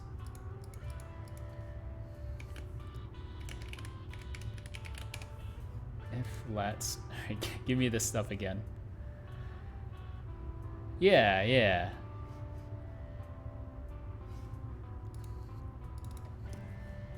Oh, then this needs to be. I don't think that syntax is valid. I don't remember ever seeing that before. Yeah. Oh, but I've already unwrapped it. What am I doing?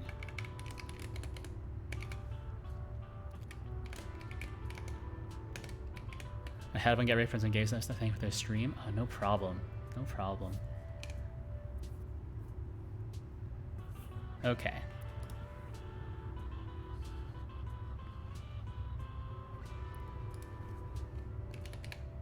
Have fun on your stream. I'll continue suffering here alone. Match add-ons path. So if it's okay,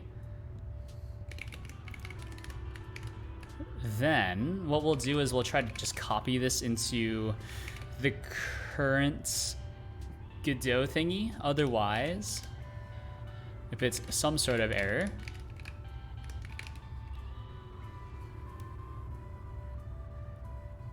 what I really should do is bubble this up, but I'm not going to. I think I'm just going to do this. There's like no add-ons found.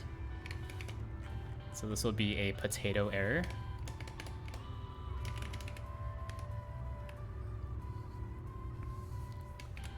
Error, potato error, no add-ons found. One of these, we won't even use the error. But if we do have one of these, I guess what I can do...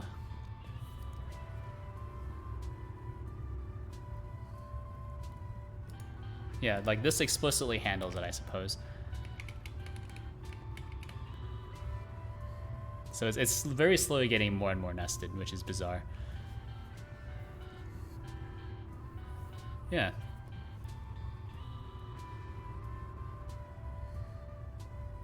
Oh, and there's a few things I need to check as well. So we can do let current directory is equal to env current directory expect unable to get current directory easy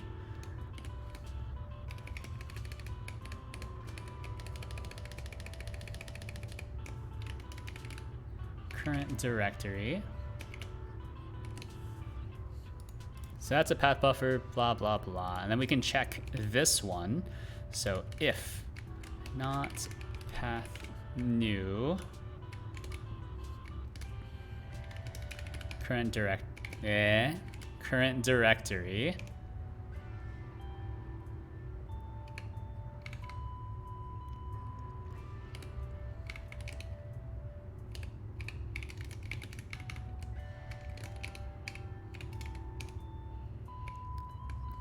oh, it needs to be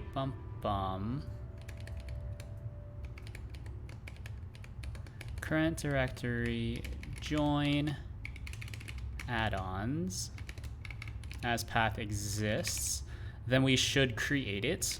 So fs create directory. Let project add-ons directory is equal to current directory join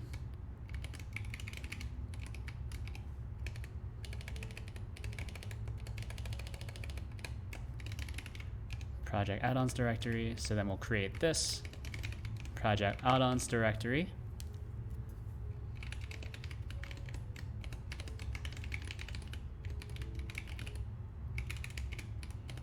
Add-ons directory. Yeah. I guess technically this doesn't need to, this really does not need to return an error because I'm not handling any errors. I'm just panicking every single time. Whatever.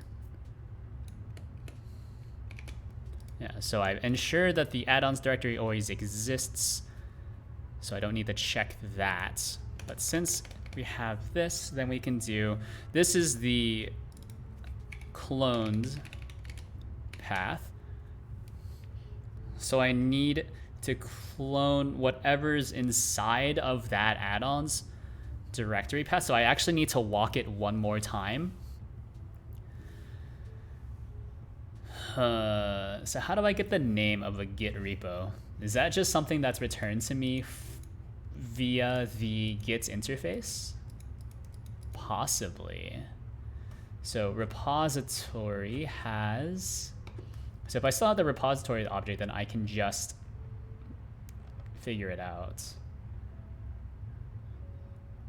From ODB, what the heck? An object database, interesting. Returns the path, nope. Repository states, could be interesting. Good. I don't know what a namespace is. I've never done that before. Remote, yeah, I know most of these. Submodule, nope. Status file, nope. Config, it gets the configuration file for this repository. Okay. I'm not even sure what I'm looking for, honestly.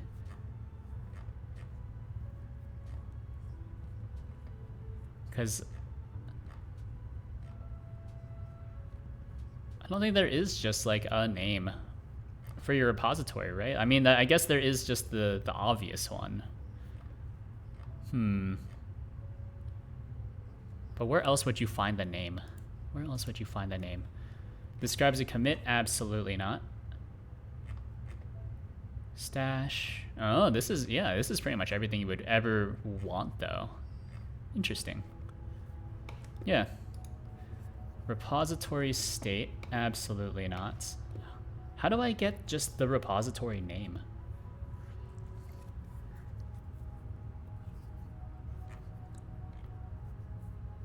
So, do any of these return strings? Because I'm not sure what I'm looking for in terms of this. Like, does libgit give you a... What's a namespace for a repository? What is a git namespace?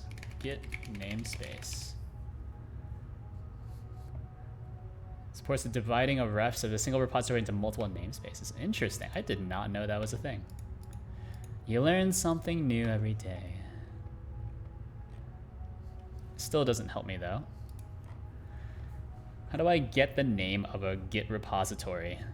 Because most of these don't matter. Index. Get attributes. Option. I don't know. So lib git get repo name.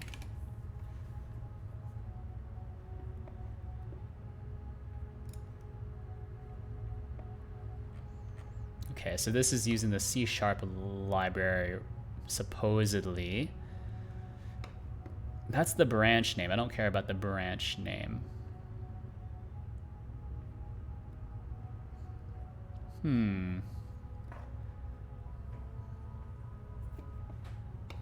So there's just the path, which I don't really want.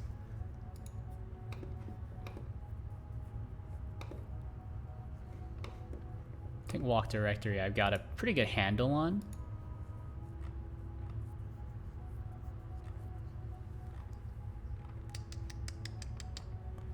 What am I looking for? What am I looking for? Message, no. Namespace, no.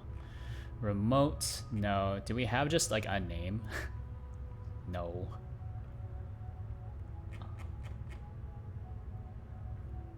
Working directory and oh, work directory. Gets the path of the working directory for this repository. Oh, okay. Yeah, okay. So then I can just grab the, I think, path to the Git folder. Git show, remote show origin. No, I'm just trying to get the folder name.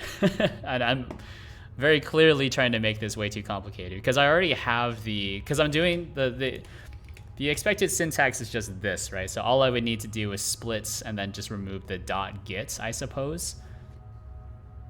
Or even just get the path and then just find the last part of it. But I want to see if they just give it to me.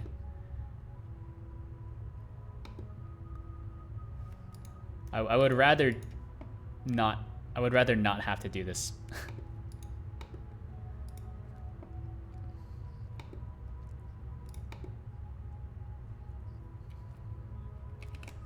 I think if I just get the path. How do I get is there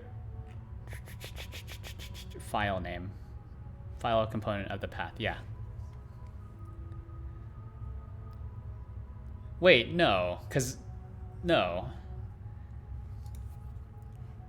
Git remote show origin, no. Strip pref. Actually, what does that give me?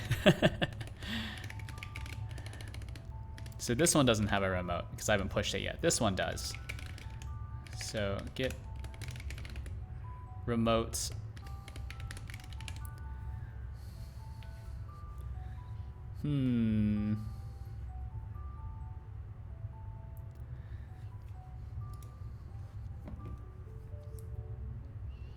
I can't use the path. I can't use the working directory. It's actually kind of hard. Open from env. This is just a repository. State status file. I suppose, yeah, I might need to just get the remote, huh? And then I can tell from the remote what the name is supposed to be. So it's a string array. So I find remotes.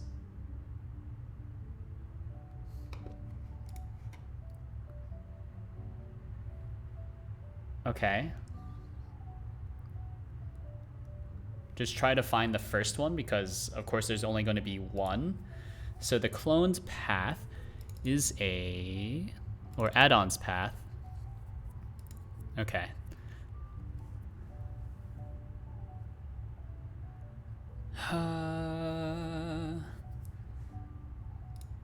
Or given a URL. So that's the get URL. I just need to split it, right? I just need to split the string. Why am I making this so hard?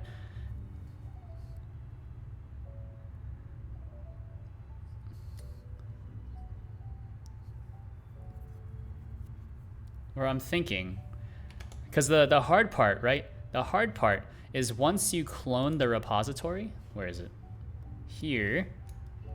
I need better logic for copying everything in add-ons. So my first idea was to just use the same branch name, or perhaps it's just like copy everything inside of the add-ons folder, but then I don't want to copy Goot.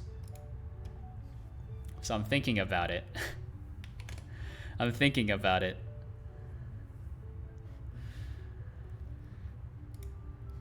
Because this is the add-ons path. Everything in... What I was thinking is that everything in this path would be clones.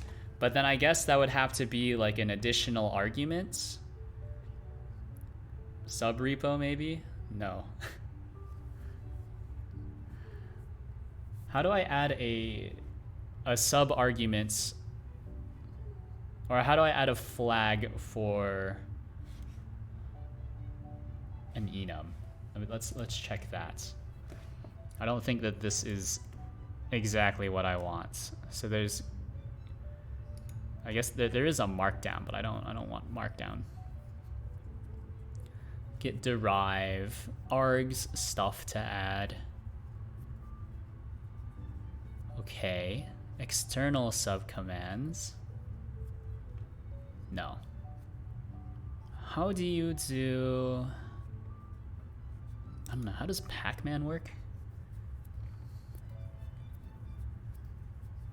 Oh, okay.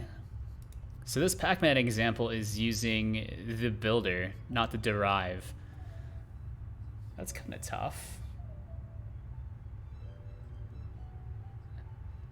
Yeah, it uses a builder, which is actually something that I'm more familiar with. But how would you do it via the derive? Escaped positionals, because I have subcommands that I want. So struct, these are all... Oh, okay, so you can do it like an optional, I suppose. But then you can't really do it as... I'm thinking. So get derive, yeah.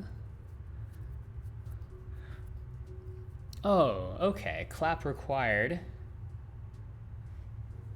Okay, so then we can do boom boom. So clap required is true. Sure. And then you can also just say it's parsed from some sort of string. Is that how that works? Derive macros are always like super wild for me. I don't quite understand how they work. Yeah, I didn't think so. That's a path buffer, by the way. But yeah, that's fine. I guess it just gets parsed and I don't really need to think about it. Am I missing something? I deleted too many things.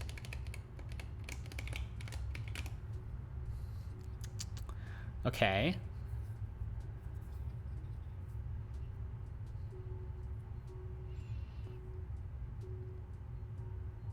Didn't this work before I added this derive macro? Ooh, am I crazy? Wasn't this working before? 94 and 91. Expected enum option found, enum result. Oh, that makes sense. That's everything's on the add-on path as well.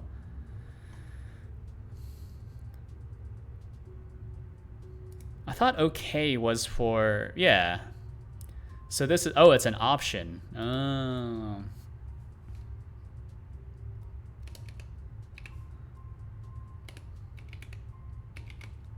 Okay.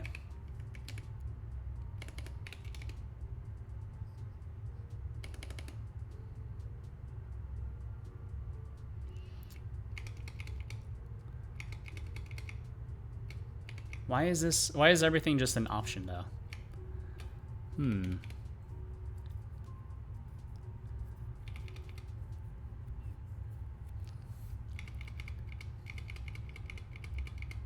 Aren't you able to... So when you do a filter, you're able to... I thought that's what filter was supposed to do. Or maybe not. I suppose I can map whatever I have. And then this will just give me an option. All right, so what is this supposed to be? Then it's just a result.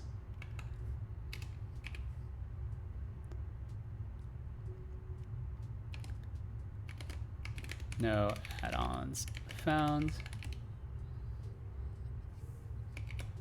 So then, okay, then this is just an option, which means that this is now sum. Yeah, okay. Okay. This expression has type option. All right, so if there's none, yeah, okay, cool.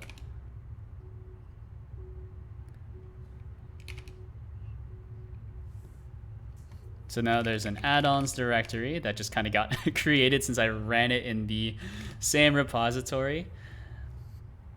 So args, parse, current directory, projects, add-ons directory. This is what we want to use here. So for every folder that we find, okay. So clap required true. That is true, right? We should still be able to run this. Okay. Then, well, I guess folders, which is an option.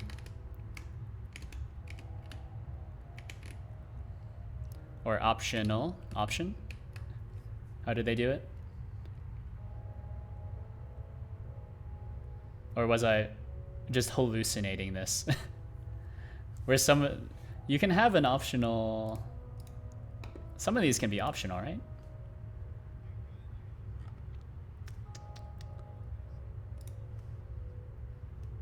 Jump the source. Yeah, option string.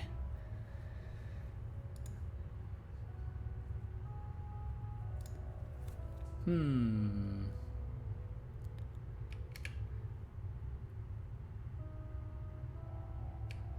optional vector of strings. Can I do that? Are you allowed to do this?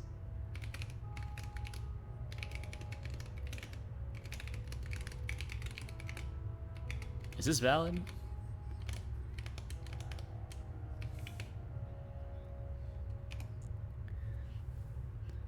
Okay.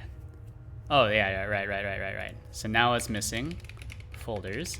Yeah. Not currently used. Generated for thingies. Option vec type is meaningless for a positional argument.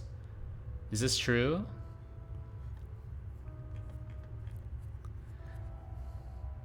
I guess it doesn't need to have anything, I suppose. Okay. And so then if you do something like this, can we do like a Control K help get, and then hopefully get more things. Okay. So here, I'm seeing that they put shorts as, so URL. So we also have positional arguments. So F, okay, cool. So this is URL, then folders, or F, is equal to verbal expressions, right? All right, so expected car found string, that's fair. I forgot that these had a different meaning in Rust. Okay, cool. Do it again. Found argument URL, which wasn't expected. Okay.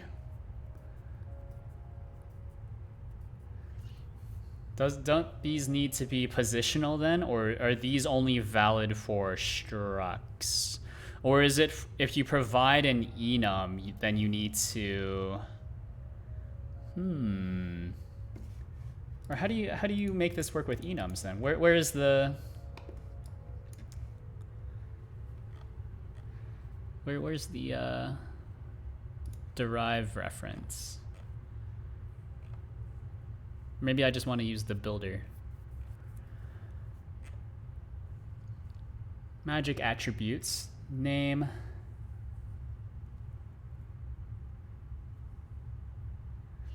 All right, maybe I should actually just read this. This is tough. Usually when I program, I kind of rely on the fact that I've seen a lot of things before and just try to figure it out afterwards.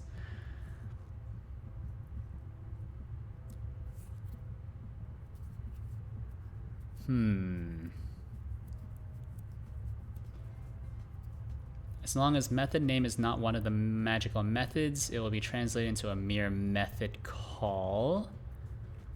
Okay, subcommand variants, skip, flatten, subcommand, external subcommand. I don't really know what that means. Any command method can also be used as a blah blah. These correspond to a clap arg.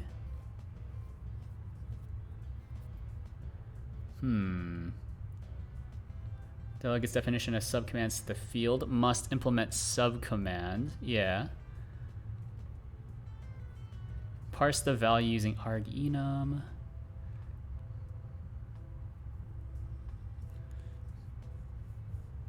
Arg enum attributes.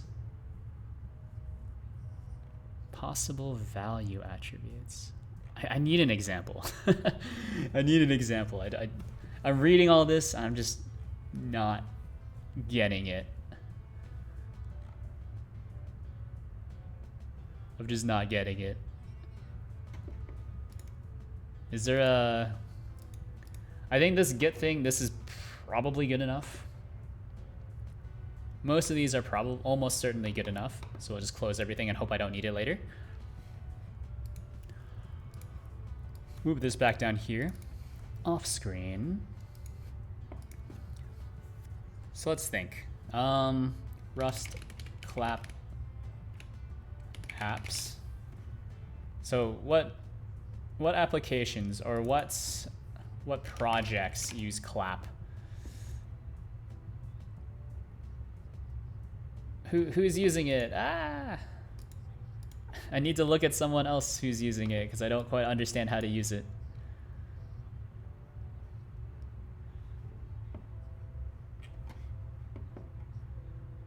Or is there a way to check the dependencies on it? So clap RS, yeah.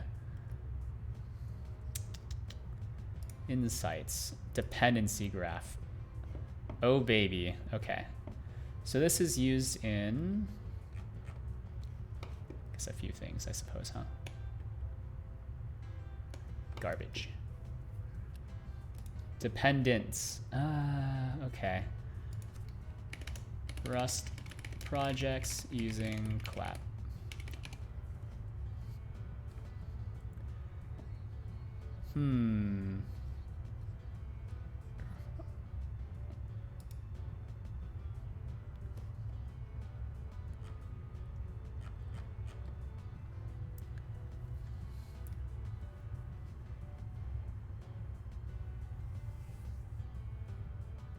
Enable multiple values as well. Is that something I need to do here? Because this is in the enums command, which I think that, I mean, that makes sense to work there, but I'm not sure if this is actually valid to have here. But then how do I pass these as, I suppose, flags? Right, so if I don't do this, this is fine. Found argument URL, which is fair.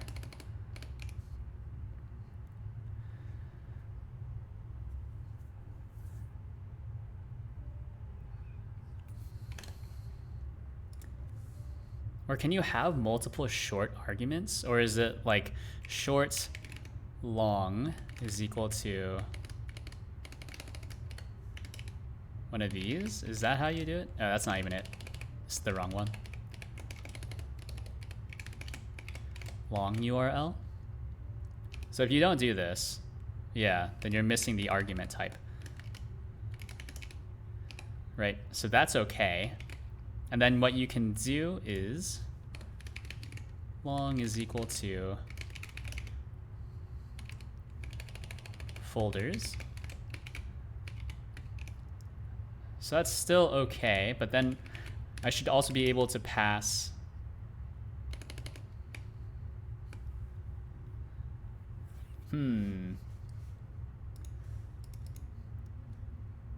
get derive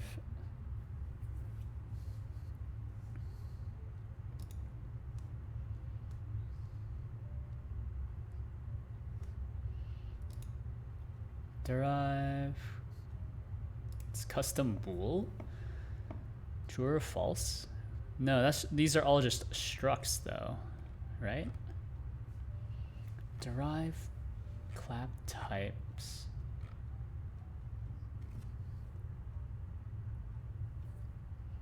Defining subcommands. Subcommand variants. External subcommands. Arg attributes.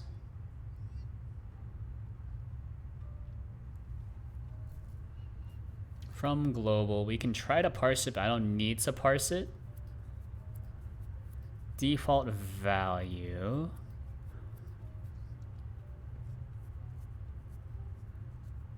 When not present, case converted field name is used, but then do I need to provide any field name at all?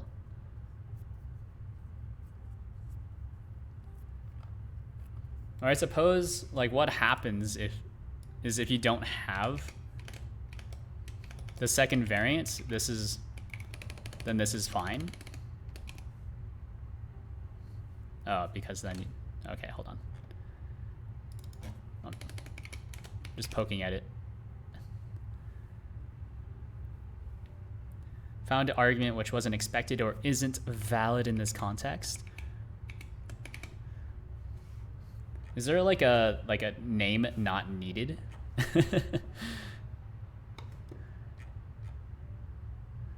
Yeah. So enum, so you can have a arg attributes, blah blah, possible value attributes. There's a tutorial. Configuring the parser, adding arguments.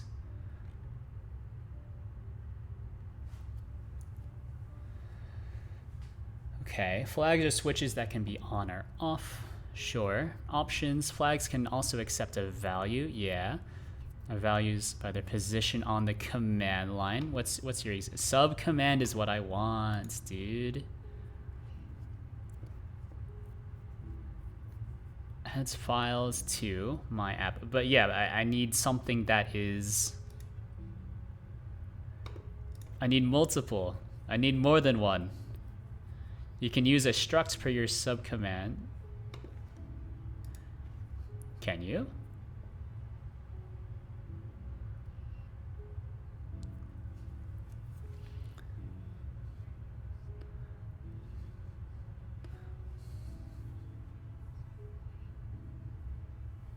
Oh, okay. I see. So what I can do is like get, right? That's your sub command. So then this just needs to derive args, which needs to come from clap, but that's probably fine. So then there's a URL, some sort of string, and then also folders, which is a vector of strings, perhaps.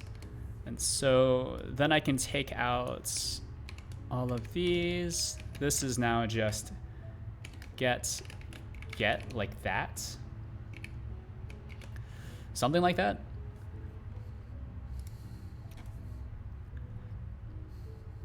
And so then that just uses the flag names, right? So we can do clap. Oh, yeah. All of these are the same, but now moved off into their own separate structs, I suppose.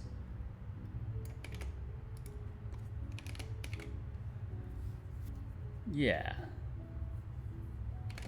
Right. No. Okay. Get cannot be formatted using that. That's fine. Debug me. Really? Use the tuple variant syntax instead. That makes sense.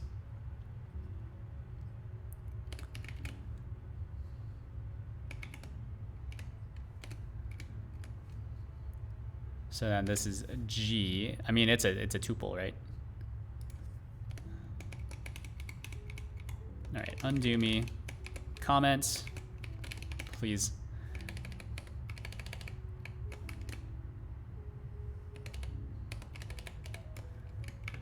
All right, so now there's a few things that are broken, which is mostly the URL. Where was I using URL?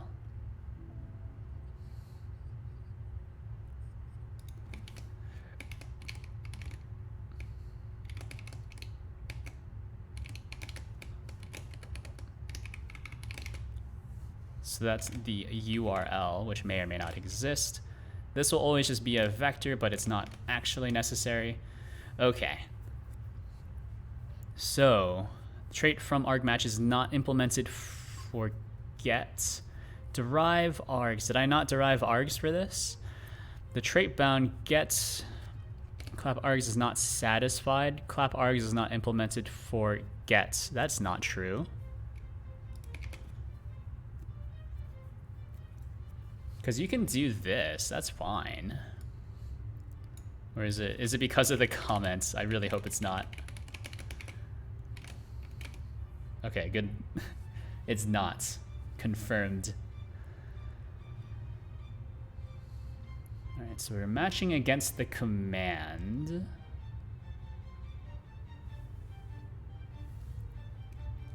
There's only, oh, there's a few things actually. Cannot find attribute clap. Importing, oh, it's because args is not in scope. That makes sense. Give me another chance, boss. Struct dynamic args. Okay, so now this is slightly weird. So these are now, this is now just, we'll just call it CLI. Because that's what they're doing. You wouldn't lie to me, would you? Tutorial. Wow. Okay, found argument which wasn't expected or isn't valid. So what I want is the ability to define it as a positional argument, although I suppose it's not, that doesn't make a lot of sense in this context either. since it's always required. Okay, cool. So then if you define an F, then you can have, I don't know, ASDF. So what does that do? I don't really know.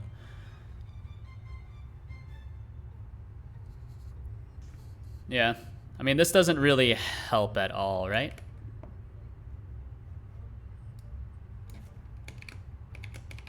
Oh geez, what happened? Accidentally code folded it. So, we're figuring it out. We're figuring it out. Have no fear. Trained professional. Alright, so that should work once we undo all the other stuff. I think. There was one more. Yeah, it's this one. Okay. So I wonder, what does this give me? Let me just hit me with a print line. Boom, boom. Figure it out. I don't know.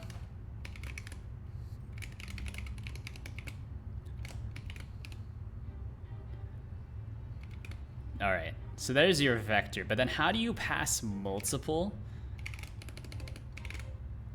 Will this work?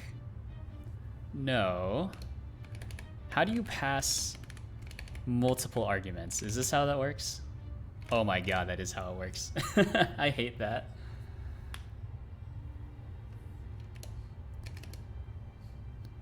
Okay.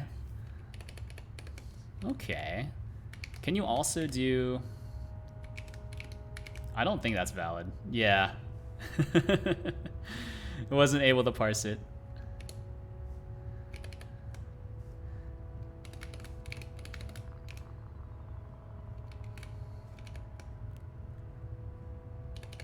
I guess that's just the way that you're supposed to do it.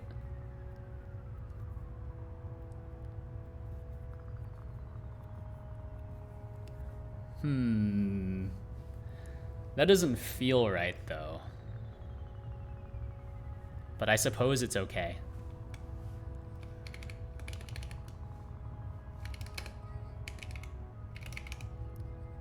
Yeah? It's not how I would do it, but... Okay. Cool. Well, this is pretty much good enough for what I need, right?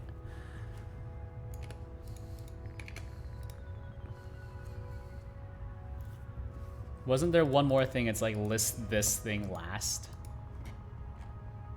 Right? Validation, enumerated values. No. Where is the... Where's the thing that I'm looking for? Clap, sure. Last, true. Yes.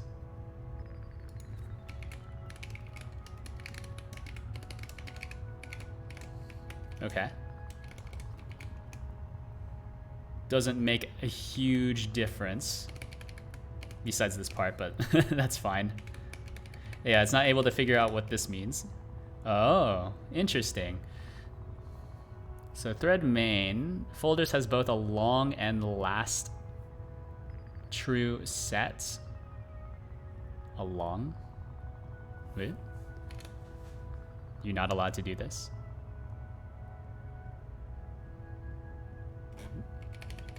Okay. Oh, because if it's last, then you kind of expect it to be there, but okay. Interesting.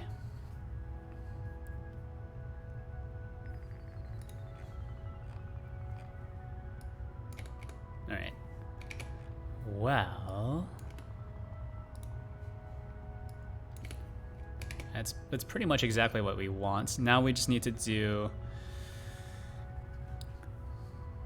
project add-ons. We have that.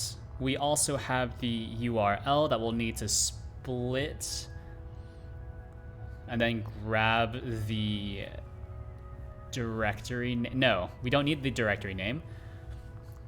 We'll just copy everything by default unless we have something inside of folders. So if folders is not null, then we'll use that. Otherwise, we will copy everything, right? Which is here. And then have no fear, I will be cleaning this up. Yeah, so this pretty much in essence works almost exactly like how the Golang module system works, which might be bad. But there's your clone path, directory entry.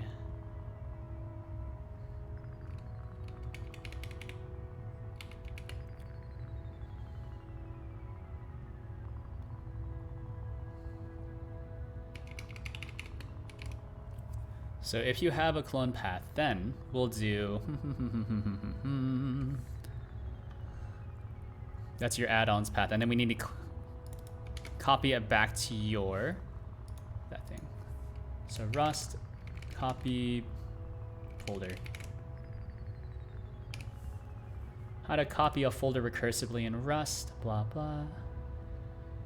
FS extra, absolutely not. Simplest code.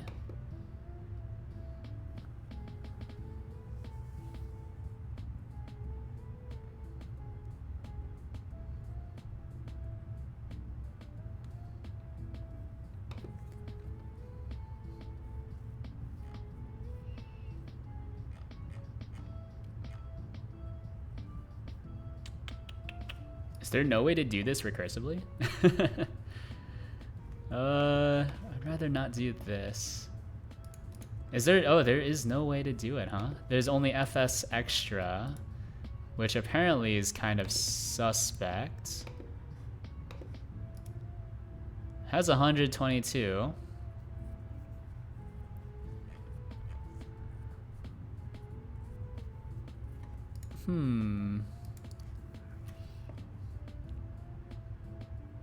Standard API to copy a directory.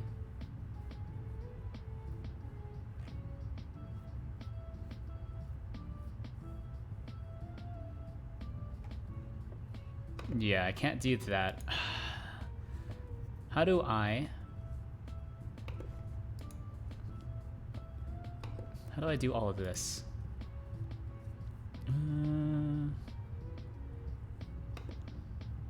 Also seems suspect. This one has 122, so I'm not a huge fan of it. Also, in theory, shouldn't be too tough to just roll my own. I don't know, let me think about it. I'll be right back.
All right, so let's see.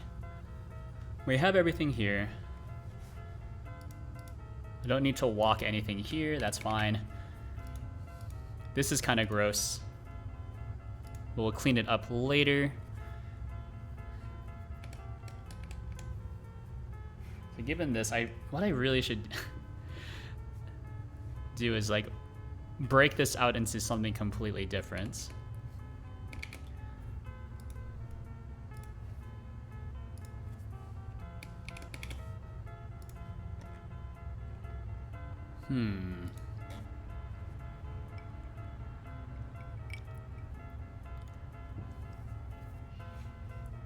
That's tough, man. So there's fs extra directory copy, and then there's just a regular copy. Hey.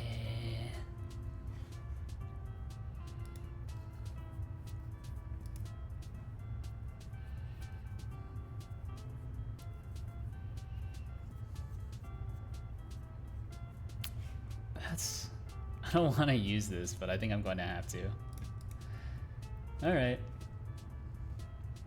Well, ready yourself, I suppose. Are there any, like, bad issues?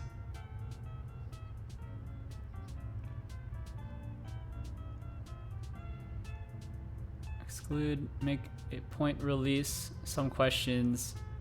Hard to say if it's still maintained at all, but I think it's probably okay.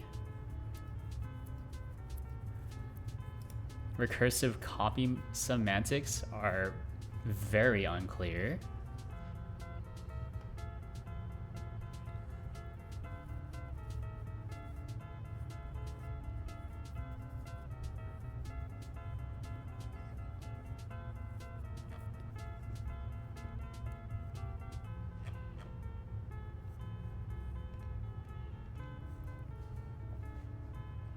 Seems tough.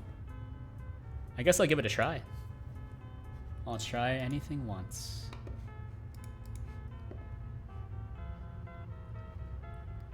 I wonder if it's because, like, it looks like it's downloaded pretty often. Yeah, or it has a decent amount of downloads at the very least. Yeah. We'll give it a try. I don't think walk directory has what I want.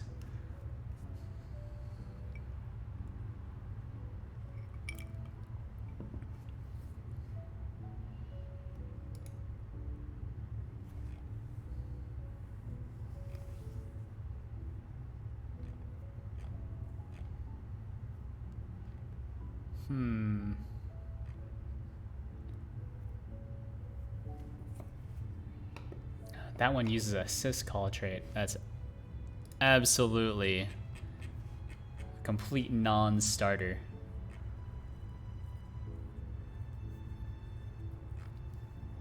Let me see. This does...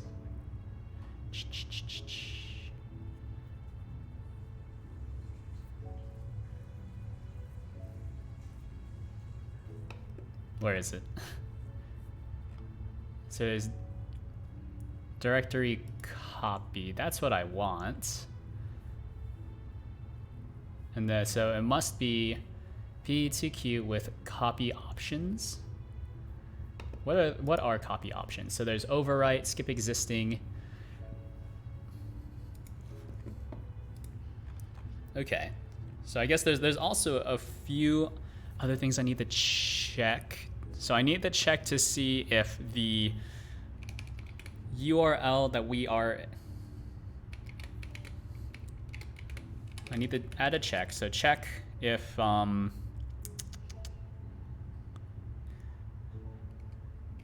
check if URL already exists in lock file. Oh, and then I also need to pass in, so the URL and then also a version. So version, I'll just call this call it a string, why not? So must be true. So in the get ops,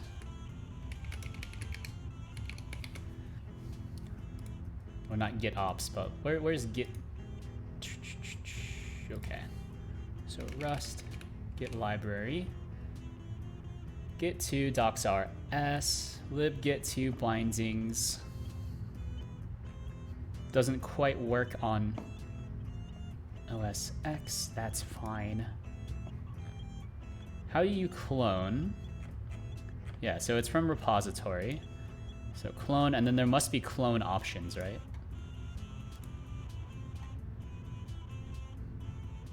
Oh, and I don't want to clone recursive, absolutely not.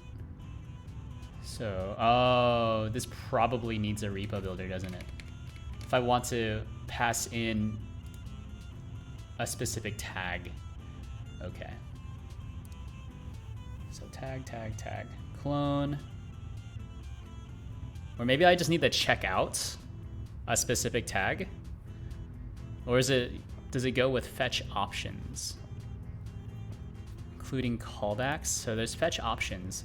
So was that something that was included here in clone? Clone, no. Bring me back. Ah! S, so repo builder. Okay, so fetch options with checkout. Configure the checkout, which will be performed by consuming a checkout builder. Checkout builder, what the heck is a checkout builder?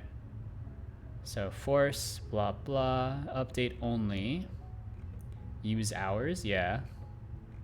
Oh, but there's no way to, oh, it's in configure. What is this? Get checkout options. Oh, that's why it's named so weirdly. Okay. I don't think that's something that I can really set though, because I don't really know what most of these are supposed to be. Yeah. It's unsafe. Yeah, okay. That makes sense.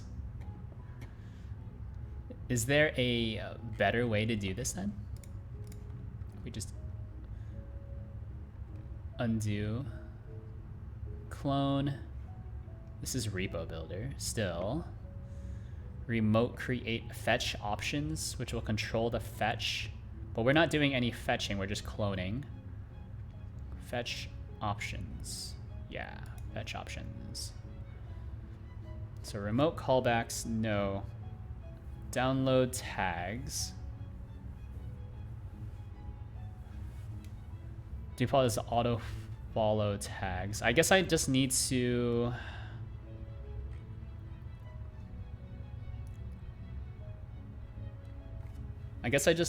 switch to a tag. Because I want a specific tag. That's 100% true.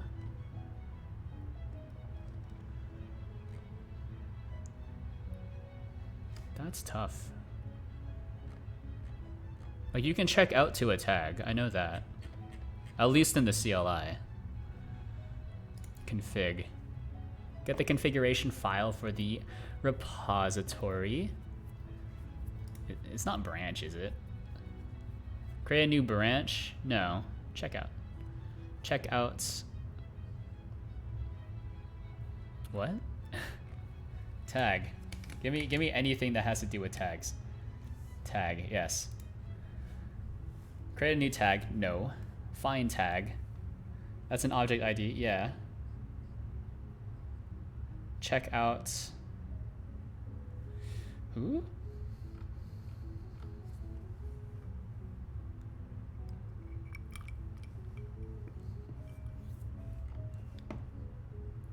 Calling CB on each.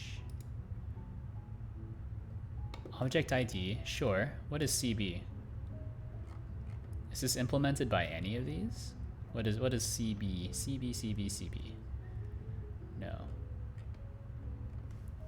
This is iterate over all tags calling CB on each. What the heck is CB? What is CB? Over all tags. Function mutable. It takes, I mean, this is a slice. There is no such thing as CB for a slice.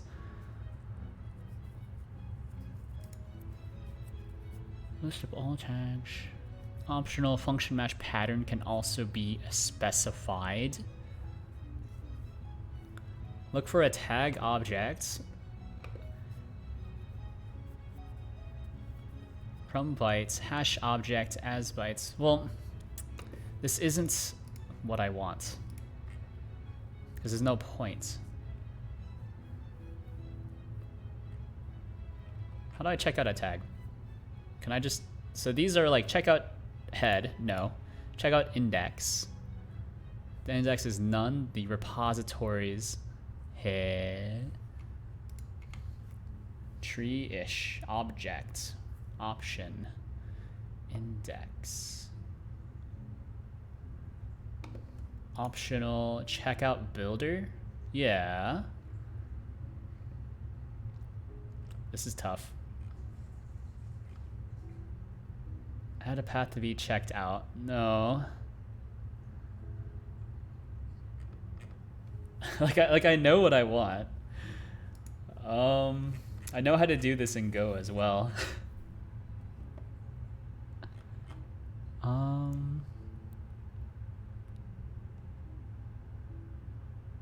Let me see. Oh, thank you for redeeming a hydrate. I think that's the last one for this stream as well.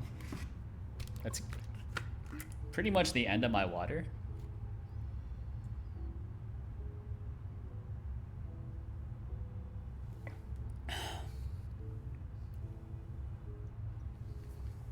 There we go. Completely empty bottle. Thank you very much, Bumd. How do you check out a tag? So there's a find tag. Yeah, that doesn't help me. There's a, I don't know, I don't ever work with find object. Like those are like porcelain commands, right? Like those are things you shouldn't be working with. Absolutely not.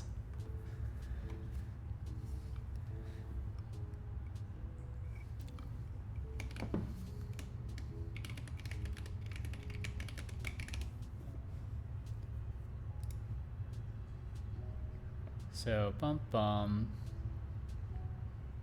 to check out a branch or commit or tag. I don't really get the tag. To check out a branch, oh baby, check out a tag, try something like this. So there's the tag name. So you need the references. Oh, so I need to get the repo as well.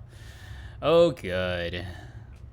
So this one, we should return the repository. So there's the repository. Repo, that's going to be your repository. So then just return OK repository. Here we'll do let's repo equal this expect. So then we have a repository. We can check for the tag, and our tag is just going to be the version. So then let references equal repo a hello Dash. Today I've finished another anime. I'm glad that you always come in the chat, Dash, and then just start asking questions or talking about anime. It's always much appreciated. Which anime did you finish? Was it, wait, hold on, let me guess. It was My Dress Up Doll. Was it that one? I know that one's pretty spicy. Also may or may not be like softcore pornography. That somehow just got the okay to be aired on TV. Was it Attack on Titan? But didn't that one air its last episode somewhat recently? But then I think the studio said they weren't actually going to finish the entire story. Instead, they're going to finish it off with a movie. Is Happy Sugar Life? Oh no, is this something about that name does not strike me as being wholesome. But maybe I'm just being weird about it. What does the Wikipedia say? Oh. Well, that's not good. Well, that's not good. Give me the synopsis. Oh geez. Yeah, okay. I figured from like the what's it called? There's tsundere. What's the one where they like will absolutely kill you? Yeah, this last sentence is a bit you know, as Twitch chat often says, it's a little monka-esque. Isn't this is almost the same plot as you know, spoilers for a very old anime. Yume Nikki? Is Yume Nikki? No, that's not. What's Future Diary? Is that Yume Nikki? No. What's Future Diary? What is it called? Future Diary. What is the Japanese name? I can find it. Mirai Nikki. Yeah. Mirai Nikki. Yeah. That's pretty much the plot of Mirai Nikki, except like way later. Let's say it makes you feel sad in WTF. Well, if you liked that one, you should watch Mirai Nikki. Have you watched Mirai Nikki? Future Diary? That's like the classic. It's also like a bit...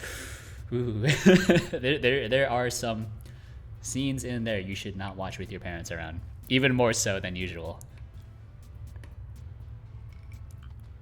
I think that's about the same time that like...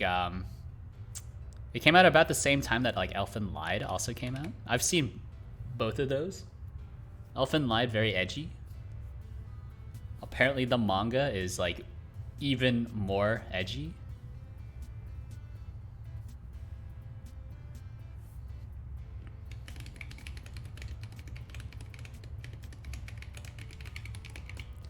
It's a wholesome horror anime. Have you ever watched a horror anime that's actually made you, I guess, scared, though? It's also Yuri. I'm not really into Yuri.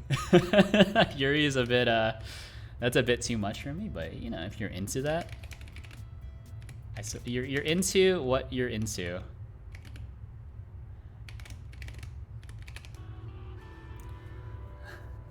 No. Yeah, I don't know. I feel like most horror anime isn't horrifying. It's just like uncomfortable, because it's not. I don't know. It's like it's already like not real. So if it's two things, it's two steps removed, right, from just like a normal horror movie, right? Like horror movie, it's like one step removed. It's like, oh, it's like, you know, it's a movie, but it's scary. It's like, oh, wow. But anime, one step removed. You know it's not real because it's animated. And then two, it's horror. Now you're two steps removed. It's animated and it's kind of supposed to be horrifying. So it loses all impact.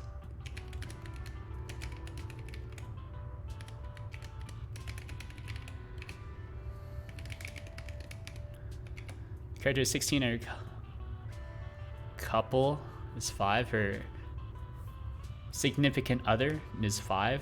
That's not good. That's not good. Anyways, apropos of nothing,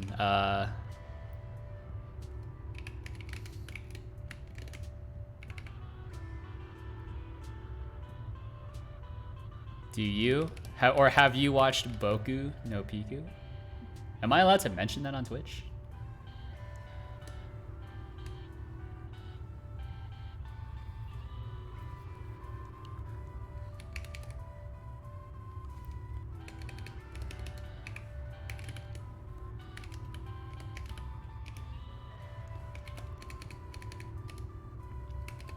Someone told me to watch that. Yeah, you probably shouldn't. I actually have not watched that one because I am, you know, you've heard it here first. I am not a pedophile, so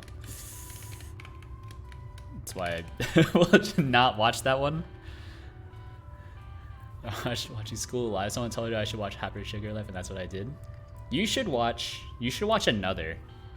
I think if you like horror anime, Another is pretty good. Is that what it's called? Another? Did I remember that correctly? Another? Yeah, you should watch this one. This one's pretty good. Like, it's supposed to be scary, but it's definitely not scary. Spoilers. But I thought it was pretty good. I thought it was pretty good.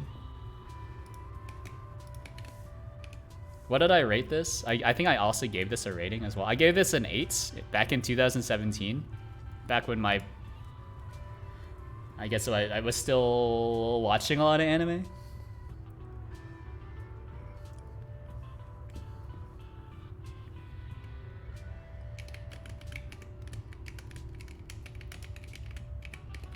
Appeal to tag.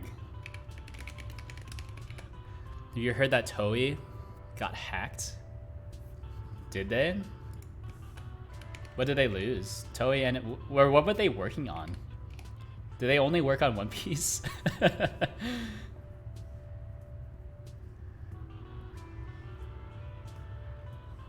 Oh, they also worked on everything that I don't watch. Like I watched like a little bit of. I've watched a little bit of, or bits and pieces of Digimon, Transformers, Dragon Ball. I haven't really watched too many of these though. I've never seen any episode of One Piece.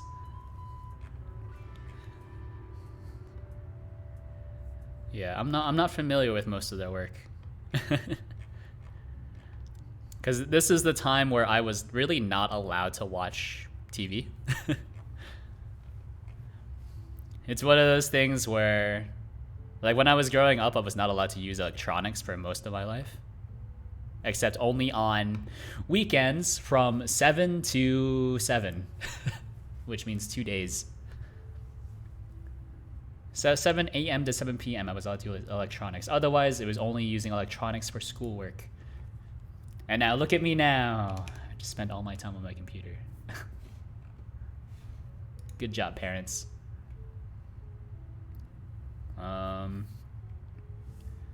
So if tag name unwrap, why do you have to unwrap all these, is equal to version. Okay, watch One Piece, but yeah, I know what One Piece is about. You have Luffy, stretchy man. You have sword guy who fights with 3 swords with 1 sword in his mouth. You have girl. I don't know what girl does. She has pink hair, right? Right, One Piece characters. In real life, absolutely not. No, she does not have pink hair. She has red hair. Characters are what made the anime bad, but it's kind of did its job to make you suffer throughout the whole anime. I think I watched worse anime. What would you give it out of 10? What would you give it out of 10? And I guess, have you seen... What would you give it out of 10? And also, what would you give Attack on Titan out of 10? So I have a base of reference. Well, if he also not in a good place for terms of pace, OP. One Piece. Also not good in terms of pace. Isn't like One Piece is like the perfect anime / manga though, because they can just keep extending it?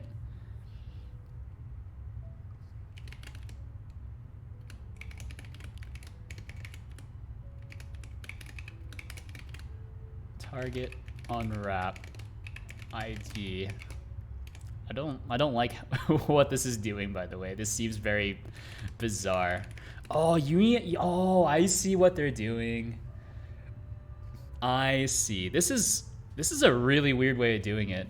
So they find the tag and the commit that's associated with the tag. Oh, and then they find everything. Oh, that is so weird. Yeah. Okay, so this is the accepted answer, by the way, that I should have been looking at. So this was 2021. A manga that ruins the anime pacing. Well, I mean, yeah, it's like the perfect anime though, right? Because they can keep coming up with whatever they want. It's unlike it's like the opposite of how Bleach works, right? And that's why Bleach got canceled or whatever. It's because Bleach just kind of ran out of ideas because there's only so many things you can do with like, this guy's like a Reaper or something. He, you know, fights demons, I guess. Soul demons. And there's only so much you can do with that. Whereas, you know, pirate adventure, you go to all kinds of different islands, etc., etc. Don't know if I told you before. The worst anime I've ever seen is Hime Goto. What's Hime Goto? Princess Goto? Is that what it stands for? Oh, Secret Princess. Also looks very sus. Why do you always watch all these weird things, man? Can't you just watch anything that isn't Yuri? Oh, it's a comedy. Score 5.9. I think the worst one that I've watched. I'm trying to think. Probably the original Fate Stay Night. I thought that one was pretty garbage. I dropped it like 4 episodes in. I gave it the old 3 episodes. I even gave it an extra episode. I was like, I can't do this. All right, so let ref name or tag or commit. So then rev parse x. What the heck? What is this? All right, hold on. Kill all of this. So this gives you a tuple and a reference, or a tuple of an object and a reference. So this is repo. What the heck is rev parse extension? This is such a weird thing to do. Takes a version and then expect unable to find version. That's fine. They have the story ending completed. I don't know what they want with it. Yeah, I don't know. Pretty much all I know about the current state of anime is just watching Giguk videos. Giguk videos are like the other guy.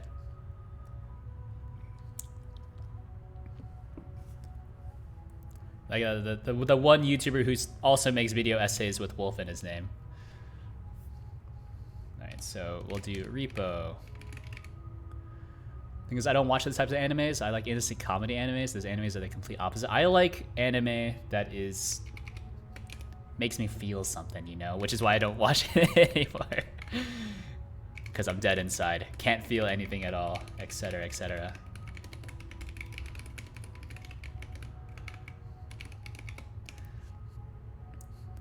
Bleach is coming back? Is Bleach coming back? I thought, but didn't the manga got canceled though, didn't it?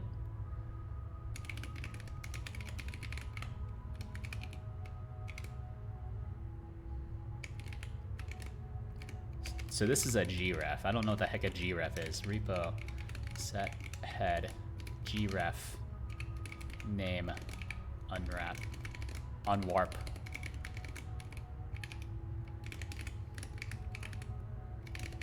Set head detached. Yeah. This is so weird.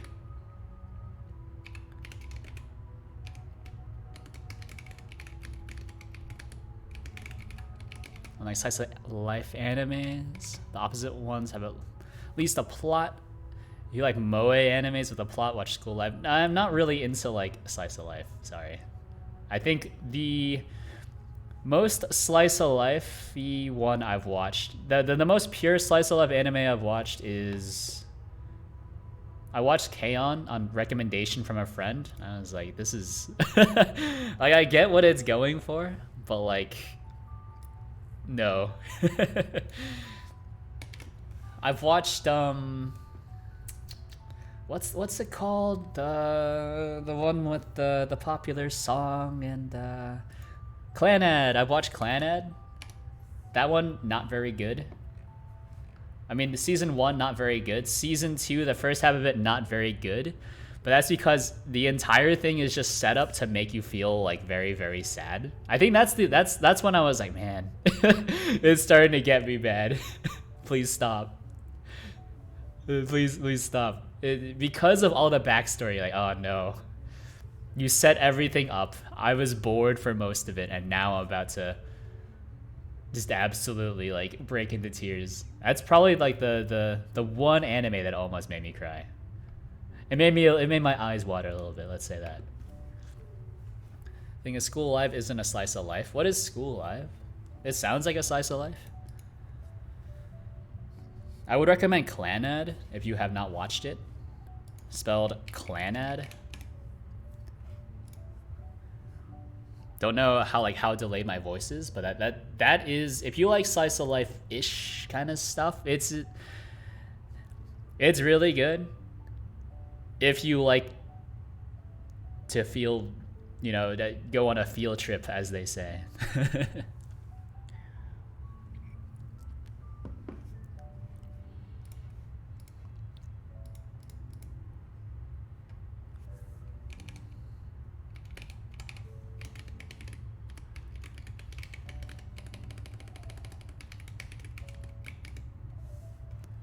Alright, so this is find the tag.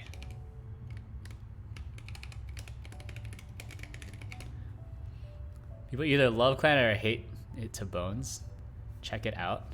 School Live. Do you want me to check out School Live? Is School Live good? I have a lot of things to to check out. So if it's not good, enjoy your 24-hour ban permanently. Never watched it. I think I would recommend, if you have like time to burn. Oh, you know what? Clannad is not the only one. I think I'd say like the emotional impact is almost the same as Your Lie in April. Yeah, I say the emotional impact is pretty close to Your Lie in April. So, but it lasts for a lot longer and it still has the same intensity. Like Your Lie in April, I was like, man, this is sad. By the way, it's a sad story. Spoilers. It's good. It's the best one I've ever seen. Clannad? School Live or Clannad? Which one are we talking about? I need specificity because I'm jumping from topic to topic. Too many emotional people have suggested me to watch from real life friends. I was convinced I shouldn't watch it. School Live? Is School Live good? What is School Live? I've never heard of this.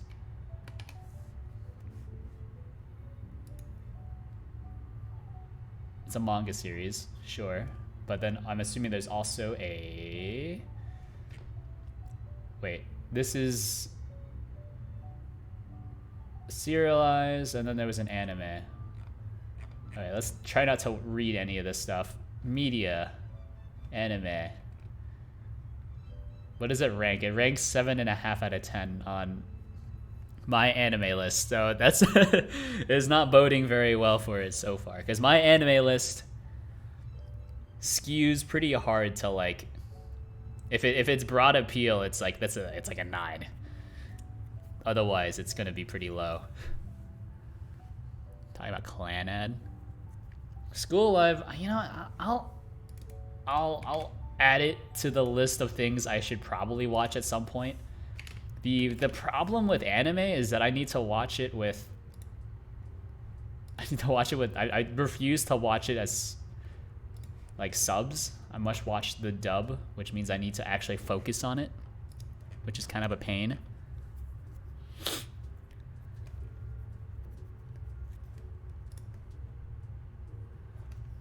Can read guys the manga. Oh, you know what? If the manga is good, I can read the manga as well. Anime has a dub. Oh, absolutely not. I'm not watching the dub. Dub just feels bad, man.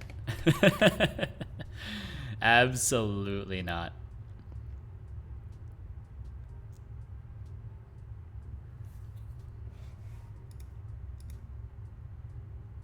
Copy options. I don't think I need copy options, by the way. So I think I can just do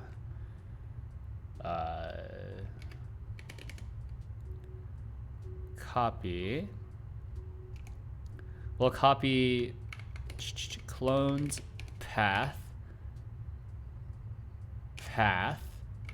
to, wait, hold on, we can do this. We can find it. Project add-ons directory, and then, hold on. Let options equal copy options. Clannad OST made the same noise. The Clannad OST is very good. 100%. It has one of the songs I'm actually able to play on guitar as well. Do you want me to play it for you? That's one of the songs I was like, you know what? That would sound really good on guitar. So then I just committed it to memory. Although, probably shouldn't play it from memory, but I totally could. Not to brag.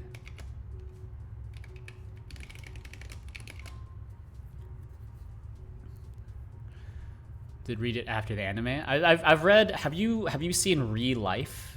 R-E-Life. Re-Life is also very good. I would recommend that one. School Life made you cry. Is that an emotional anime? I like anime or just content that makes me feel something. Which sounds really... Saying it out loud makes it sound really bad. ReZero? No, not ReZero. I hate ReZero. Absolutely not. I refuse to acknowledge ReZero. People like ReZero, but I hate it. ReZero cannot stand it. Absolutely not. Anyway, run me.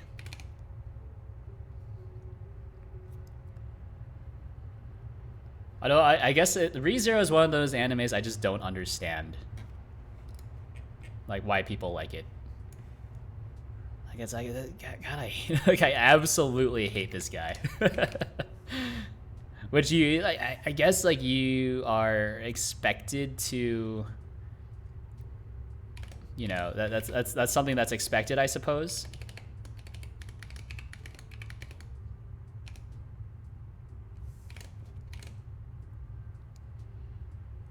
Oh geez, something broke.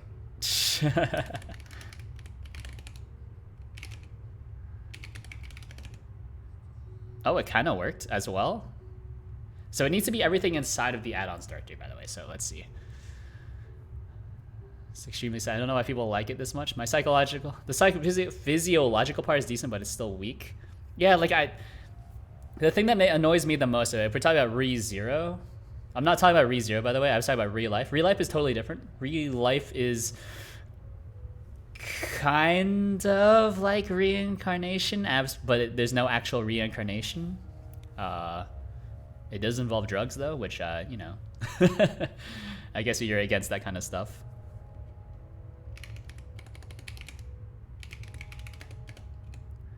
Okay, so that's kind of correct. Anyways, RM, RF, add-ons. But I don't know. I think the fascination over how, what's her face? Rem? Yeah, Rem is the blue-haired one, Ram is the pink-haired one.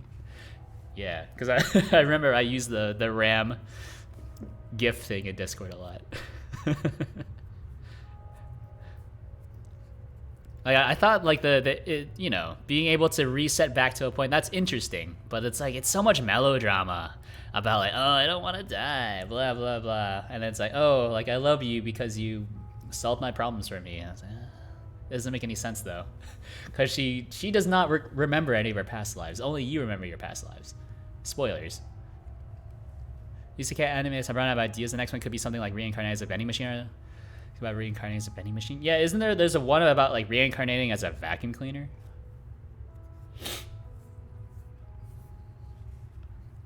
I don't know. Like I like reading isekai manga, if only because it's just like this is dumb, but like I'm for it. This is dumb, but like I'm into it.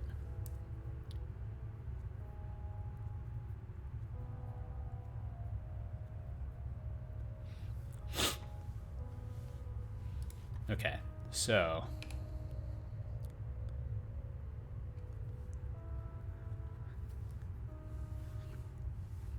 I don't want to walk recursively.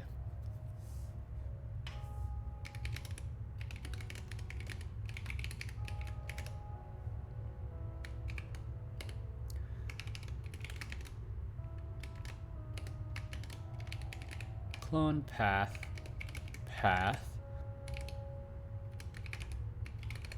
So for all of these, we'll do let entry equal entry.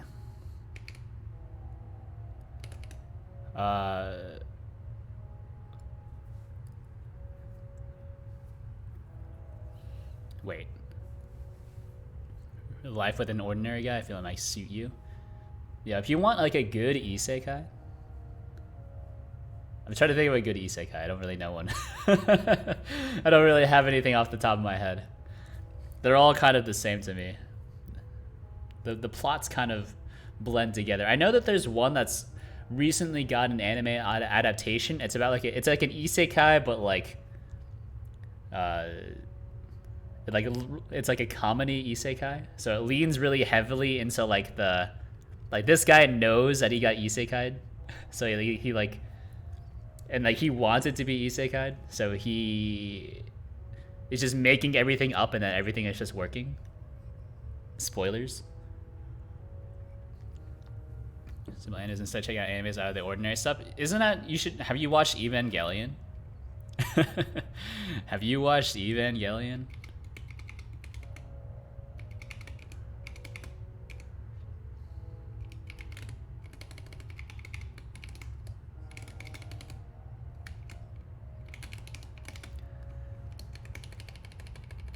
Alright, so this should be entry. Alright, what is this? This is a use of a move value. That's fine. So we can just pass everything by reference. I think that's probably okay. And then the copy option should actually be, yeah, there we go. I think that's more correct, possibly. There's some VCS shenanigans going on. If you like a slice of life about candy, no, as previously mentioned, I do not like slice of life. I would prefer it if I could avoid slice of life if possible. Alright, third main panicked at invalid folder. Main 105. So is not a directory. Oh, because it walked the entire directory. I don't want it to walk the entire directory. How do I just get all the files in a folder? So it's I had this still open, right?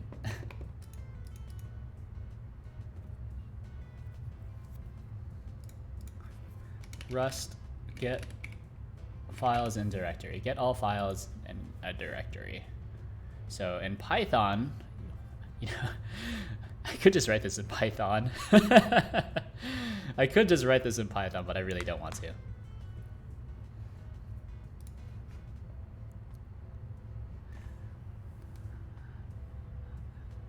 Sometimes ecchi on anime can be tolerable, and sometimes it can't be tolerable. But how it's implemented. I don't want to watch My Dress Up Darling because of ecchi it has. It has a lot of it.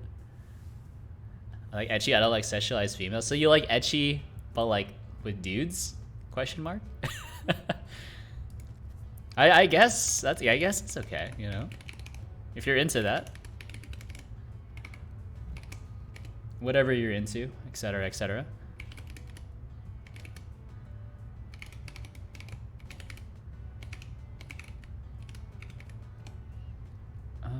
So this will be clones path,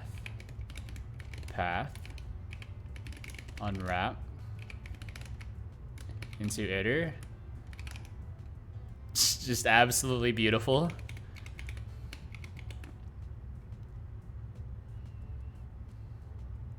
Let's do this. So let paths equal fs read directory cloned path.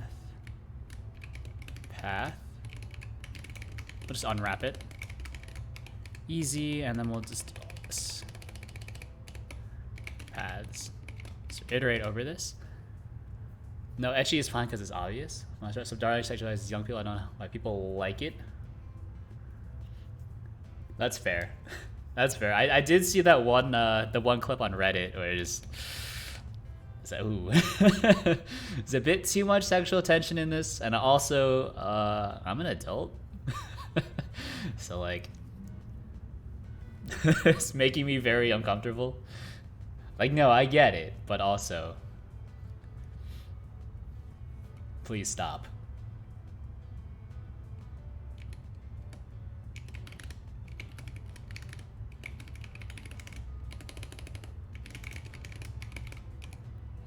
Alright, so copy path, project add-ons directory, and then options.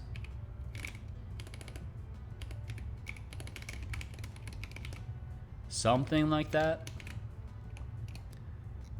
Please. The whole genre mango essentially is terrible. Yeah, just talking about like it. Yeah, I don't really like talking about ecchi, by the way. It makes me very uncomfortable. I think if you're into what you're into, but like I can't. You know, I'm no longer a teenager.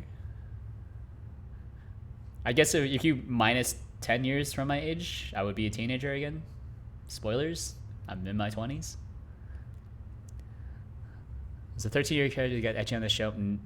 Are they 13? I thought he was like in high school. Aren't they in high school? I know anime got hated because ecchi is Dragon Maid. Yeah.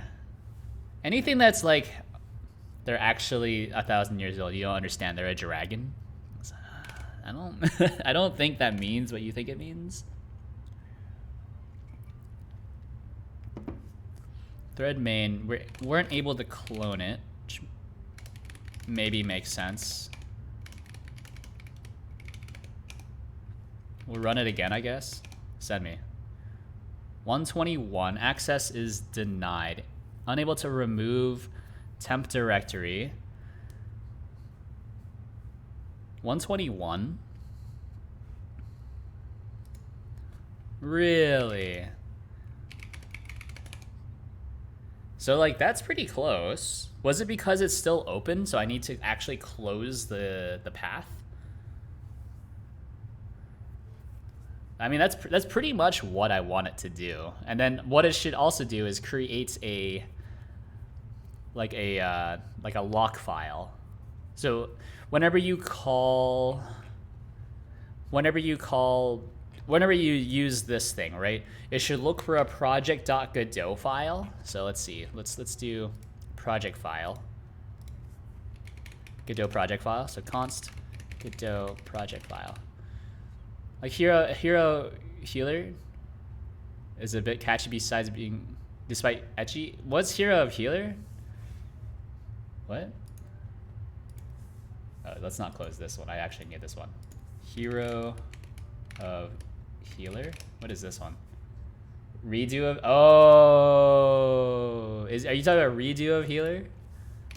Oh no, I know which one you're talking about. Redo, by the way, redo healer. Is it the one? Oh yeah, I know which one you're talking about. No, it's not too late, Bumsy. It gets hated.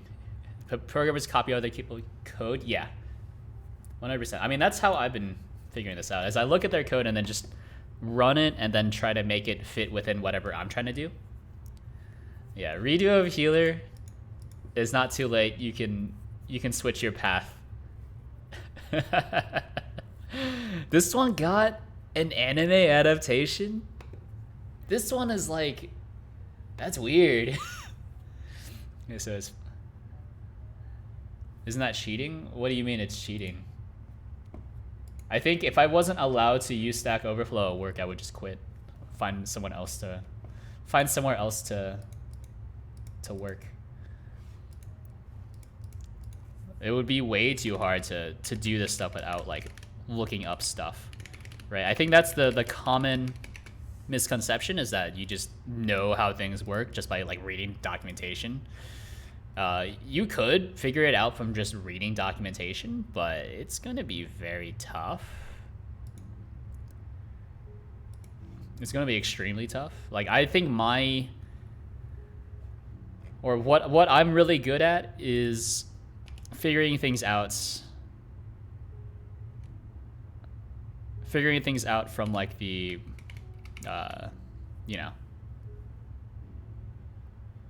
figuring things out quickly. Yeah, there we go. But redo of healer, man, that one got an anime. One, it's revenge porn. Two, it's ecchi, which is not not a great combination. Have I read it? Yes. Do I think it's good? No. Do I still read it? Yes. If only because I'm just like, I want to know what they do next, man. I'm in too far.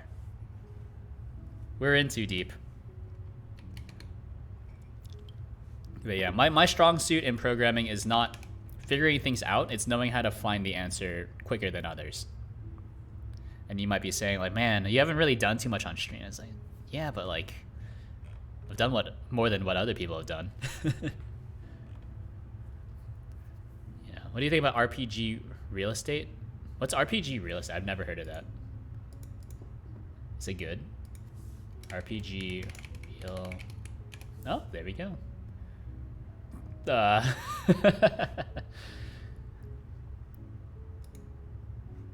don't think I've seen this before.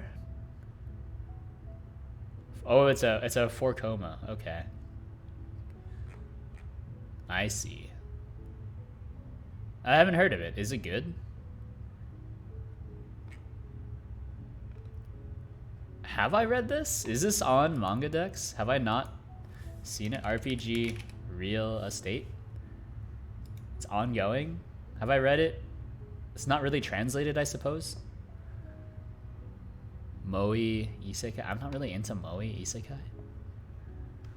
I think I've seen it before, for sure.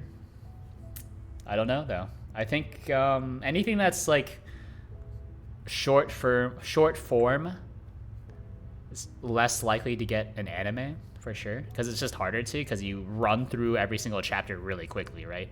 Like a 4 coma is basically like a traditional newspaper comic. Right? Like, do you think Garfield? Well, that's a bad comparison. Garfield actually has a few movies and animations. Right, so I don't need this anymore. Here, this should always be run in the root repository or the root directory, or all of this should be run in the root directory, right? So we'll do check to see if we are in the project root. Most representative Moe animes is Lucky Star. I think I've heard of Lucky Star. My friends in high school watched it, I think. I say my friends in high school, but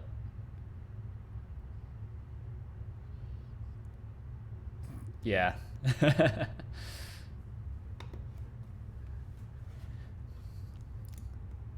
Another one is The Order of Rabbit. I'm not really into... Yeah, I can't really talk intelligently about comedy anime because I don't really watch comedy. As stated before, I want to feel something. Like if something is unintentionally hilarious, I'll laugh, but like, if I want to watch something funny, I'll just look at myself in the mirror.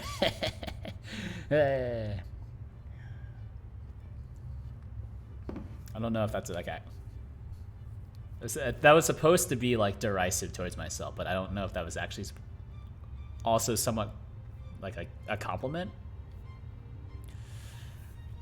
Oh, you know what? I'm super overtime. Yeah, thanks for tuning in. I apologize for not being like more productive, but I suppose it's been longer than I thought in terms of like Rust programming. But thanks for tuning in. I'll be live Tuesday from 7 to 10 p.m. Eastern time working on something else probably. I'll probably just work on this tomorrow in my own time. We'll figure it out. Anyways, there's a Discord if you want to stay up to date on stuff. I guess my bot broke, so there's no Discord. Ignore that. But yeah, I suppose I will drop my GitHub, which is the more important part. Give me stars, etc., etc. Thank you very much, Mumdy, for starring my repositories. Much appreciated. What do you think about JoJo's Bizarre Adventure? It's the complete opposite of Moe. I've also never watched JoJo's. I know it's very popular. I know that there are several memes about JoJo. There's like the go, go, go, go, go, menacing. But other than that, I'm not really sure. But yeah, I'll be live Tuesday. Give me a follow. Do all the other stuff. See you later. Goodbye.